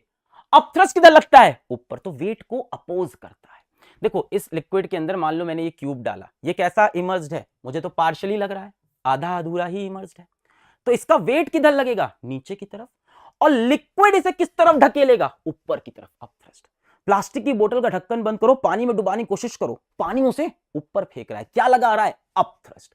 तो पानी, फ्लूइड क्या लगाते हैं? एक अपवर्ड फोर्स लगाते हैं on any object which is partially और completely immersed, and this upward force is called upthrust या बायंसी। ठीक है, अब देखो इसमें एक क्वेश्चन है, एनसीईआरटी का है ये भी। A bucket of water feel lighter when it is inside the well than when it is out of the well. ये एग्जांपल में एनसीईआरटी ने दिया है कि अगर पानी का जो बकेट है, अगर मैं उसको वेल से मतलब कुएं से पानी निकालूं, है ना, तो कुएं के अंदर तो मुझे हल्का लगता है, कुएं के बाहर निकाल के वो बाल्टी भारी लगती है, पानी तो उतना ही है। क्या मतलब? मान लो ये बेटा पानी है, ठीक है सर, ये आपका कुआं है, ठीक है सर, कुएं के अंदर बाल्टी है, ठीक है सर, ये रही बाल्टी। जब तक बेटा ये बाल्टी कुएं के अंदर है, तब तक इस बाल्टी के ऊपर क्या पानी एक अपथ्रस्ट लगा रहा होगा? हाँ। और इस बाल्टी का वेट नीचे लग रहा होगा? हाँ। मान लो लेट अस सपोज इसका वेट लेट अस से 100 न्यूटन है और इसके ऊपर अपथ्रस्ट लग रहा है लेट अस से 20 न्यूटन। तो आपको कितनी फोर्स लगानी पड़ेगी इसको उठाने के लिए? जब ये बाल्टी कुएं के अंदर है, मान लो नीचे इसका वेट कितना है? 100, और पानी ऊपर की तरफ कुछ फोर्स लगा रहा होगा, अपथ्रस्ट कितनी लगा रहा है? लेट अस से 20। अब आपको कितना फोर्स लगाना पड़ेगा? 100 नीचे था, 20 तो पानी ने हेल्प कर दी। आपको कितनी फोर्स लगानी पड़ेगी? आपको सिर्फ 80 लगानी पड़ेगी एक्स्ट्रा और इसको उठाने के लिए। पर जब ये बाल्टी पानी के बाहर आ जाएगी, कुएं के बाहर आ जाएगी, तब तो कोई अपथ्रस्ट नहीं होगा, तब तो कोई 20 न्यूटन का सहारा नहीं मिल रहा, तब आपको पूरी की पूरी 100 न्यूटन लगानी पड़ेगी उसको उठाने के लिए। तो इसी वजह से जो बाल्टी होती है कुएं के अंदर हमें हल्की लगती है, कुएं के बाहर भारी। When the bucket is inside water, it experiences an upward buoyant force, upthrust. This upward force reduces the apparent weight of the bucket. इस upward force की वजह से क्या हुआ? इसका वेट हमें कुछ कम फील हो रहा है ना, थोड़ा सा कम फील हो रहा है इसका wait. So it feel lighter inside the well. When the bucket is taken out of the water, there is no buoyant force, so it feels heavier. जब बाहर निकाल लोगे तो सिर्फ इसका वेट होगा, कोई लिक्विड सपोर्ट ही नहीं कर रहा है, कोई अपथ्रस्ट ही नहीं, तो पूरी फोर्स आपको लगानी पड़ेगी। इसलिए अंदर अपथ्रस्ट की वजह से इसका वेट कम फील होता है, इसका वेट कम, एपरेंट वेट, ऐसा लगता है इसका वेट कम हो गया। ठीक, नेक्स्ट देखो, द इलोंगेशन ऑफ स्ट्रिंग और reading on the balance, activity 9.7 NCERT की, सिंपल है, देखो समझाता हूं। क्या बोल रहा है, द इलोंगेशन ऑफ स्ट्रिंग और reading on the balance decreases when a stone is immersed in water compare to when it is in air. आराम से सुनो, हमने क्या किया, एक ऑब्जेक्ट को रस्सी से बांध दिया, या इसको हम लोग बोलते हैं स्प्रिंग बैलेंस, उससे बांध दिया या किसी स्ट्रिंग से बांध दिया। क्या होगा, ये इसको नीचे खींचेगा, क्यों, अपने वेट की वजह से। कोई ऑब्जेक्ट मैंने रस्सी वगैरह से, स्प्रिंग बैलेंस से या किसी स्ट्रिंग से, किसी धागे से बांध दिया, ये क्या करेगा, इसको नीचे खींचेगा। Why, because of its weight. तो इसमें खिंचाव आ जाएगा बहुत सारा। अब इसी ऑब्जेक्ट को मैंने पानी में डाल दिया, पानी में डालते ही नीचे की तरफ वेट तो लगेगा, पर पानी ऊपर की तरफ इसे क्या दे देगी, एक फोर्स, अपथ्रस्ट, हाँ या ना। पानी में डालने ही ऊपर भी फोर्स आ जाएगी, अपथ्रस्ट, यानी इस पे अब ओवरऑल वेट थोड़ा सा कम हो जाएगा, एपरेंट वेट थोड़ा हल्का हो जाएगा, यानी रस्सी में जो खिंचाव था वो कम हो जाएगा, हाँ या ना। भाई ये क्या कर रहा था, रस्सी को नीचे खींच रहा था ऐसे, अब इसे नीचे से कोई सपोर्ट कर दिया तो रस्सी का खिंचाव कम हो गया, क्यों, क्योंकि अपथ्रस्ट आ गया। देख यहां पे क्या था, स्ट्रिंग को एकदम खींचा हुआ था, मेरा वेट है खींचा हुआ है, पानी के अंदर डाला, पानी ने इसको थोड़ा सा ऊपर ढकेल दिया, वे रुक, तो थोड़ा सा क्या हुआ, इसका जो स्ट्रेचिंग थी वो थोड़ी कम हो गई। इसको ये भी बोल सकते हैं रीडिंग ऑन स्प्रिंग बैलेंस कम हो जाएगी। यहां पे आपको इसको उठाने में ज्यादा वजन लग रहा था, वही कुएं में बाल्टी वाला सीन, जब बाल्टी को पानी के अंदर डाला तो उठाने में आराम। तो मान लो यहां इसकी रीडिंग हमें लेटेस्ट से 40 न्यूटन दिखा रही, यहां अंदर डाल के हमें रीडिंग क्या दिखाएगी, 30 न्यूटन की। भाई क्यों, क्योंकि पानी ने हेल्प कर दी। यहां रीडिंग किसकी वजह से आ रही है, वेट, वेट मान लो 40 है तो 40, यहां पे वेट भी है और ऊपर की तरफ अपथ्रस्ट भी आ गया, लेटेस्ट से अपथ्रस्ट 10 का आ गया, तो भाई 10 माइनस हो गया, हमें तो कम वेट लगेगा, हाँ या ना। मान लो इसका वेट 40 है तो यहां तो 40 वाली रीडिंग दिखाएगा पूरी की पूरी, जब पानी के अंदर डाल देंगे तो अपथ्रस्ट ऊपर, तो थोड़ा सा वेट को कैंसिल करेगा ना, तो 40 में से 10 माइनस होके 30, थोड़ा सा जो ये खिंचा हुआ था वो खिंचाव भी कम हो जाएगा। तो यही बात यहां पे इस एक्टिविटी में समझाई हुई है। The elongation produced in string is due to the force on string which is weight of the stone in air, weight की वजह से। When stone is immersed in water an upward force upthrust acts on it, thus net force on string decreases and hence the elongation decreases, reading also decreases। clear, चलो भाई अगला है Archimedes principal. Archimedes एक scientist थे, philosopher थे। Archimedes ने क्या बोला कि अपथ्रस्ट की वैल्यू बता देते हैं। भाई इतनी देर से बोल रहे हो एक अपवर्ड फोर्स लग रही है, अपथ्रस्ट लग रही है, कितना होता है अपथ्रस्ट, उन्होंने कहा मैं अपथ्रस्ट की वैल्यू आपको बता देता हूं। आप बार बार बोल रहे हो ना, किसी चीज को लिक्विड में पार्शियली डालो, कंप्लीटली डालो तो एक अपवर्ड फोर्स लगती है, जिसे बायंसी या अपथ्रस्ट बोलते हैं। आर्किमिडीज ने कहा कितना अपथ्रस्ट लगता है मैं बता देता हूं। अब इनका ध्यान से सुनो, Archimedes principal, give the value या मेजर ऑफ अपथ्रस्ट। क्या बोला इन्होंने, ध्यान से सुनना, कैसे मेजर किया इन्होंने, क्या बोला, when a body is fully और partially immersed in a fluid, या तो आधा या तो पूरा, it experiences an upward force that is equal to the weight of fluid displaced by it. Weight of fluid displaced by it, मैं जितना पानी का वेट हटाऊंगा उतना ही अपथ्रस्ट मुझे मिलेगा। कहने का मतलब जैसे मान लो ये ब्लॉक है, इस ब्लॉक को मैंने अंदर डाला, जब ये ब्लॉक पानी के अंदर जाएगा तो यहां से कुछ पानी को इसने डिस्प्लेस किया कि नहीं, इतना पानी इसने हटा दिया। अब इतने पानी का जो वेट होगा, भाई पानी का वेट होगा कि नहीं, इतने पानी का, मान लो ये जो इसने फ्लूइड डिस्प्लेस किया, क्या किया, फ्लूइड को हटा दिया ना, डिस्प्लेस किया, इस ऑब्जेक्ट ने क्या किया, फ्लूइड को डिस्प्लेस, इतना पानी यहां से हट गया। इस फ्लूइड डिस्प्लेस्ड का जो वेट है, मान लेते हैं कि इसने यहां से लेटेस्ट से 1 किलो पानी हटाया, 1 किलो पानी, तो इसका वेट कितना हो जाएगा, m इंटू जी, यानी 1 इंटू जी 9.8, कितना वेट हो गया, 9.8 न्यूटन। इतने वेट का इसने पानी हटा दिया, दिख रहा है क्या, कितने वेट का, 9.8 न्यूटन। मान लेते हैं इसने कितना पानी हटाया, 1 केजी पानी हटा दिया, कि चीज को अंदर डुबाओगे तो पानी को साइड करेगा। मान लेते हैं इसने 1 केजी पानी हटा दिया, तो कितना वेट हट गया पानी का, m इंटू जी 9.8। जितना वेट पानी का हटा उतना ही तुम्हें अपथ्रस्ट मिलेगा, यानी अपथ्रस्ट की वैल्यू कितनी हो जाएगी इस केस में, 9.8। अब पढ़ो फिर से, समझ में आ जाएगा, ध्यान से। When a body is fully or partially immersed in a fluid, it experiences an upward force। जब अंदर डालते हैं तो एक अपवर्ड फोर्स लगती है, upthrust, that is equal to the weight of fluid displace by it. जितना इस फ्लूइड का वेट होगा वही अपथ्रस्ट बन जाएगा। मान लो इसने नीचे जाके 10 किलो पानी हटाया होता, अंदर गया 10 किलो पानी को साइड हटाया, मतलब घुसा तो पानी डिस्प्लेस हुआ, तो कितना अपथ्रस्ट होता? 10 किलो पानी के वेट के बराबर, यानी 10 into G, 10 into 9.8, 98 newton. Upthrust will be 98। तो जितना पानी हटाओगे उतना ज्यादा अपथ्रस्ट होगा। यही आर्किमिडीज साहब कह रहे हैं। देखो क्या बोला इन्होंने, upthrust is more, upthrust is more if volume of object inside fluid और volume of fluid displaced is more. मतलब जितना इसको अंदर डालते जाओगे उतना ज्यादा पानी डिस्प्लेस होता जाएगा, जितना ज्यादा पानी डिस्प्लेस होगा उतना ज्यादा उसका वेट होगा, उतना ज्यादा अपथ्रस्ट। तो क्या कह रहे हैं, upthrust is more if volume of object inside fluid और volume of fluid displaced is more. दोनों एक ही चीज तो है। Volume of object inside fluid वही क्या होगा, वॉल्यूम ऑफ फ्लूइड डिस्प्लेस। मान लो इसका 100 सेंटीमीटर स्क्वायर अंदर गया, 100 सेंटीमीटर क्यूब अंदर गया, तो उतना ही पानी डिस्प्लेस होगा। जितना इसका वॉल्यूम अंदर जाएगा उतना वॉल्यूम ऑफ वाटर हट जाएगा। शॉर्ट में समझो कि जितना ज्यादा वॉल्यूम पानी का हटाया, मतलब उतना अमाउंट पानी का हटाया, उतना पानी का वेट हटाया, उतना ही मुझे अपथ्रस्ट मिला। दूसरी चीज, density of fluid is more. जिस फ्लूइड की बेटा डेंसिटी ज्यादा होगी उसके लिए अपथ्रस्ट भी ज्यादा होगा। तो अपथ्रस्ट दो चीज पे डिपेंड करता है, ध्यान से। आर्किमिडीज प्रिंसिपल ने बताया अपथ्रस्ट दो चीज पे डिपेंड करता है। पहला, कितना अमाउंट ऑफ फ्लूइड आपने हटाया। दूसरा, what is the density of fluid, कितना वॉल्यूम ऑफ फ्लूइड आपने हटाया and what is the density of fluid. अब देखो ये सवाल आता है कि सी वाटर में तैरना आसान है पर फ्रेश वाटर में तैरना टफ है। फ्रेश वाटर मतलब तालाब वगैरह में तैरना टफ है, पर सी वाटर में तैरना आसान। क्यों भाई?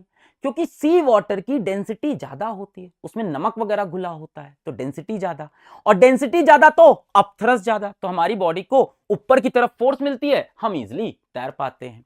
सी वाटर कंटेन्स डिसॉल्व्ड सॉल्ट्स। क्या होते हैं भाई सी वाटर में? सॉल्ट्स होते हैं। Which makes it denser, density बढ़ गई, डेंसिटी बढ़ने से क्या होगा? अपथ्रस्ट बढ़ जाएगा, और अपथ्रस्ट बढ़ गया तो हम तैर पाएंगे। वही चीज लिखी है। नेक्स्ट क्या है, why does an iron nail sink in water but a ship made of iron floats. Common सवाल कि भाई लोहे की कील पानी में डूब जाती है पर लोहे का जहाज पानी में तैर जाता है। क्यों भाई? तो लोहे की कील बेटा बहुत डेंस होती है, बहुत ठोस होती है।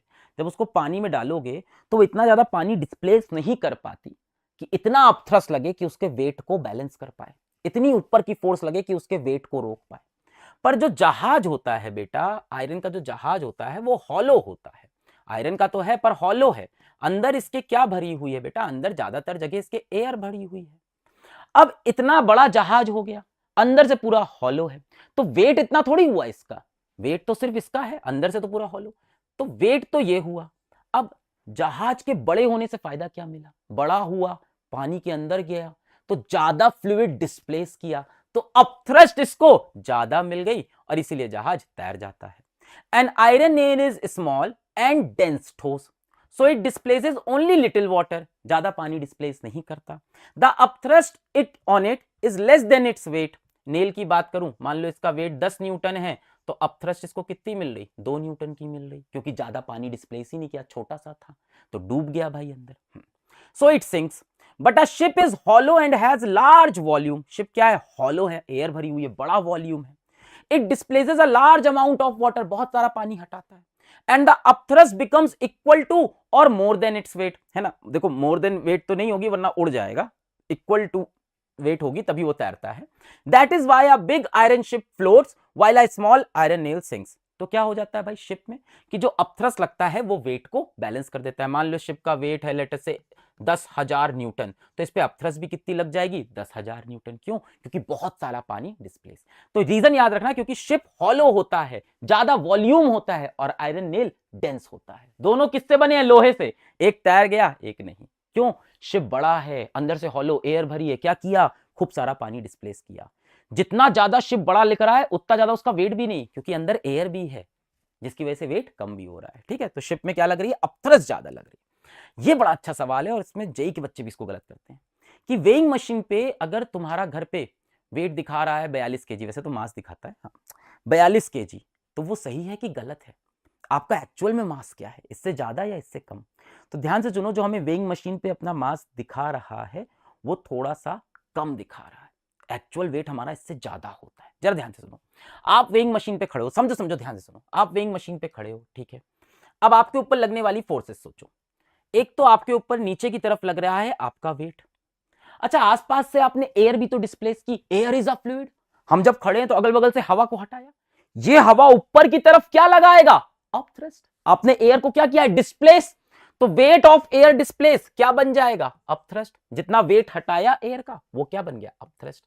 मान लो आपका एक्चुअल में वेट 100 न्यूटन है, लेट अस से, सपोज कर लेते हैं, और अपथ्रस्ट लग रहा है आपके ऊपर 10 न्यूटन, मान लेते हैं 10 न्यूटन लग रहा है।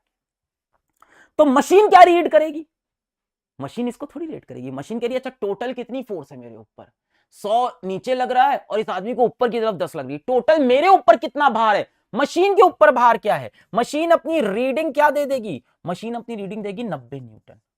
तो आपको तो लगेगा भाई वेट कितना है 90, पर एक्चुअल में वेट कितना था 100। तो मशीन कम वेट दिखाती है, which is your actual wait, because of upthrust. नहीं समझ में आया, हम खड़े हुए, नीचे की तरफ क्या लगा, हमारा वेट लगा, या कोई भी ऑब्जेक्ट रखा है, अपने को हटा देते, कोई ऑब्जेक्ट, नीचे की तरफ वेट कितना 100 न्यूटन। आपने आसपास की एयर हटाई, उसने ऊपर की तरफ क्या लगाया, अपथ्रस्ट, मान लेते हैं 10 न्यूटन लगाया। अब मशीन क्या बोलेगी कि मेरे ऊपर टोटल फोर्स कितनी है, नीचे की तरफ 100, ऊपर की तरफ 10, टोटल कितनी है, नीचे की तरफ 90। तो मशीन रीडिंग देगी 90, और आप कहोगे अच्छा वेट 90 है, बट एक्चुअल में वेट कितना था 100। तो मशीन थोड़ा सा कम वेट दिखाती है। यानी आप जब मशीन में अपना वेट मेजर करते हो या मास मेजर करते हो, 42 केजी आता है, 42 नहीं, एक्चुअल में शायद 43 या 44 है, कम दिखा रहा है। Your mass is more than 42 kg. When you stand on a weighing machine, you are surrounded by air. The displaced air exerts upthrust. Because of this upthrust, the machine shows a slightly lower reading than your true weight. ठीक है। अब इसका एक और अच्छा सवाल है जो IIT JEE के लौंडे भी गलत कर रहे हैं, क्या, कि क्या ज्यादा भारी है। एक क्वेश्चन है, which is more heavy, 100 kg cotton और 100 kg आयरन। अब दुनिया का जवाब होगा, और IIT JEE के लौंडों का भी यही जवाब है, कि ये दोनों बराबर भारी है, क्योंकि मास सेम है। बेटा जब हम मेजर कर रहे हैं वहां गलती हो जाती है, क्यों बेटा, 100 kg कॉटन कितना होगा, बहुत ज्यादा होगा, 100 kg कॉटन बहुत ज्यादा, और 100 kg आयरन शायद इतना सा हो, इतना बड़ा बट्टा। हाँ ये देख, 100 kg कॉटन बहुत ज्यादा, भाई कॉटन हल्का होता है ना, तो 100 kg कॉटन देखने में बहुत बड़ा लगेगा, ये 100 kg कॉटन ये तो बहुत बड़ा, 100 kg आयरन शायद छोटा सा हो। अब एक बात बताओ, ये क्या ज्यादा एयर डिस्प्लेस करेगा, हाँ इसका वॉल्यूम ज्यादा है खुद का, अगल बगल ज्यादा हवा हटा के खड़ा होगा, तो इसके ऊपर जो अपथ्रस्ट लगेगा वो ज्यादा लगेगा, इसके ऊपर जो अपथ्रस्ट लगेगा वो ज्यादा, यानी इसकी रीडिंग ज्यादा कम होके आएगी। यानी इसकी रीडिंग 100 अगर दिखा रहा है तो एक्चुअल में शायद इसकी रीडिंग 110 हो, इसके ऊपर अपथ्रस्ट ज्यादा लगेगा, वॉल्यूम ऑफ एयर डिस्प्लेस ज्यादा, इसका वॉल्यूम कम है, ज्यादा एयर डिस्प्लेस नहीं किया, अपथ्रस्ट भी कम लगेगा। इसकी रीडिंग अगर 100 दिखा रहा है तो असल में हो सकता हो 101 हो, थोड़ा सा कम हो पाया, अपथ्रस्ट क्या कर रहा है, रीडिंग को कम कर दे रहा है। तो इस पे लगने वाला अपथ्रस्ट शायद हो सकता हो 1 हो, पर इस पे लगने वाला अपथ्रस्ट 10 होगा, क्योंकि इसने ज्यादा वेट ऑफ एयर डिस्प्लेस किया, क्योंकि ये बड़ा दिख रहा है। तो इसका एक्चुअल वेट अगर 101 है तो अपथ्रस्ट थोड़ा सा लगा 1, हमें कितना दिखा 100। इसका एक्चुअल वेट 110, अपथ्रस्ट बहुत ज्यादा लगा 10, हमें कितना दिखा 100।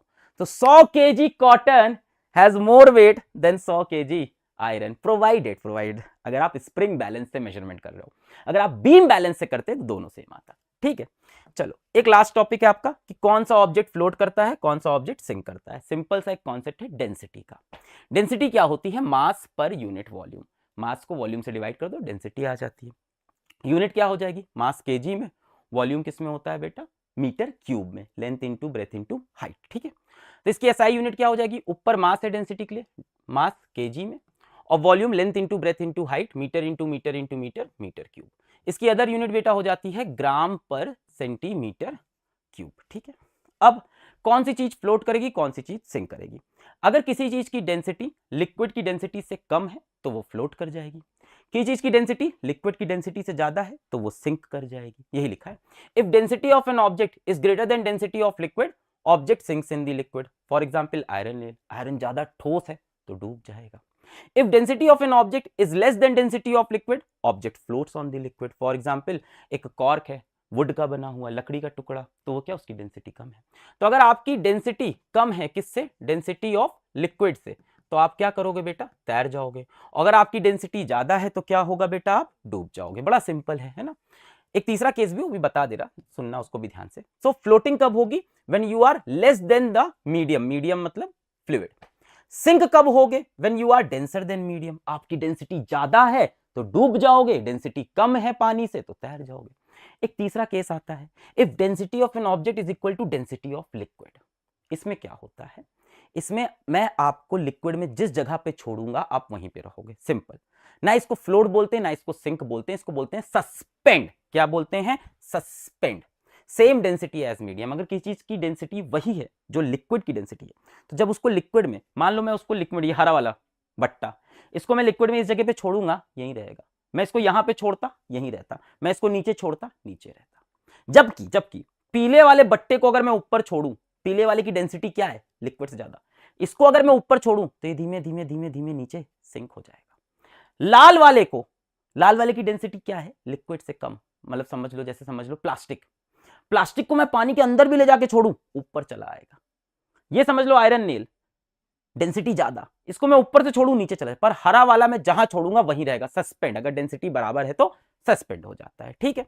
अब सवाल आ गया, if density of water is 1 ग्राम पर centimetre cube, will the substance given float और सिंक इन वाटर। कैसे पता लगेगा, इसकी मुझे डेंसिटी निकालनी पड़ेगी। डेंसिटी का फॉर्मूला क्या हो जाएगा, मास अपॉन वॉल्यूम। तो ऊपर मास रख देंगे, नीचे वॉल्यूम रख देंगे बेटा। मास कितना है इसका, 50 ग्राम, वॉल्यूम कितना है, 20 सेंटीमीटर क्यूब। तो बेटा क्या हो गया, अंडे से अंडा कट जाएगा, 5/2 कितना हो गया, 2.5 ग्राम पर सेंटीमीटर क्यूब। अब इसकी डेंसिटी देखो, वाटर की डेंसिटी से ज्यादा आ रही है। वाटर की डेंसिटी कितनी है मेरी, 1 ग्राम पर सेंटीमीटर क्यूब। डेंसिटी ज्यादा आ रही है तो क्या, ये डूब जाएगा, यानी इट विल सिंक। तो बेटा यहां पे ये चैप्टर होता है समाप्त। एक और मैं आपको फॉर्मूला बता देता हूं, एक सवाल एनसीईआरटी का है कि मास ऑफ वाटर डिस्प्लेस्ड। तो ये आपको एक सवाल एनसीईआरटी में मिलेगा, आखिरी सवाल है, मास ऑफ वाटर डिस्प्लेस्ड। अब इस फॉर्मूले की कहीं बात नहीं की है, तो मास ऑफ वाटर डिस्प्लेस्ड की बात करें तो volume into density of liquid आप रख देना, volume of solid inside water, solid inside water into density of liquid या डेंसिटी ऑफ वाटर कर देना, ठीक है। तो मैंने आज के सवाल में, आज के क्लास में आपको सारी एनसीईआरटी पढ़ा दी, रीजनिंग पढ़ा दी और बहुत सारे न्यूमेरिकल भी एनसीईआरटी करा दिए। अगर मजा आया हो तो कमेंट करके जाना, मजा आ गया मास्टर, पढ़ाई करते रहे, ऑल द वेरी बेस्ट।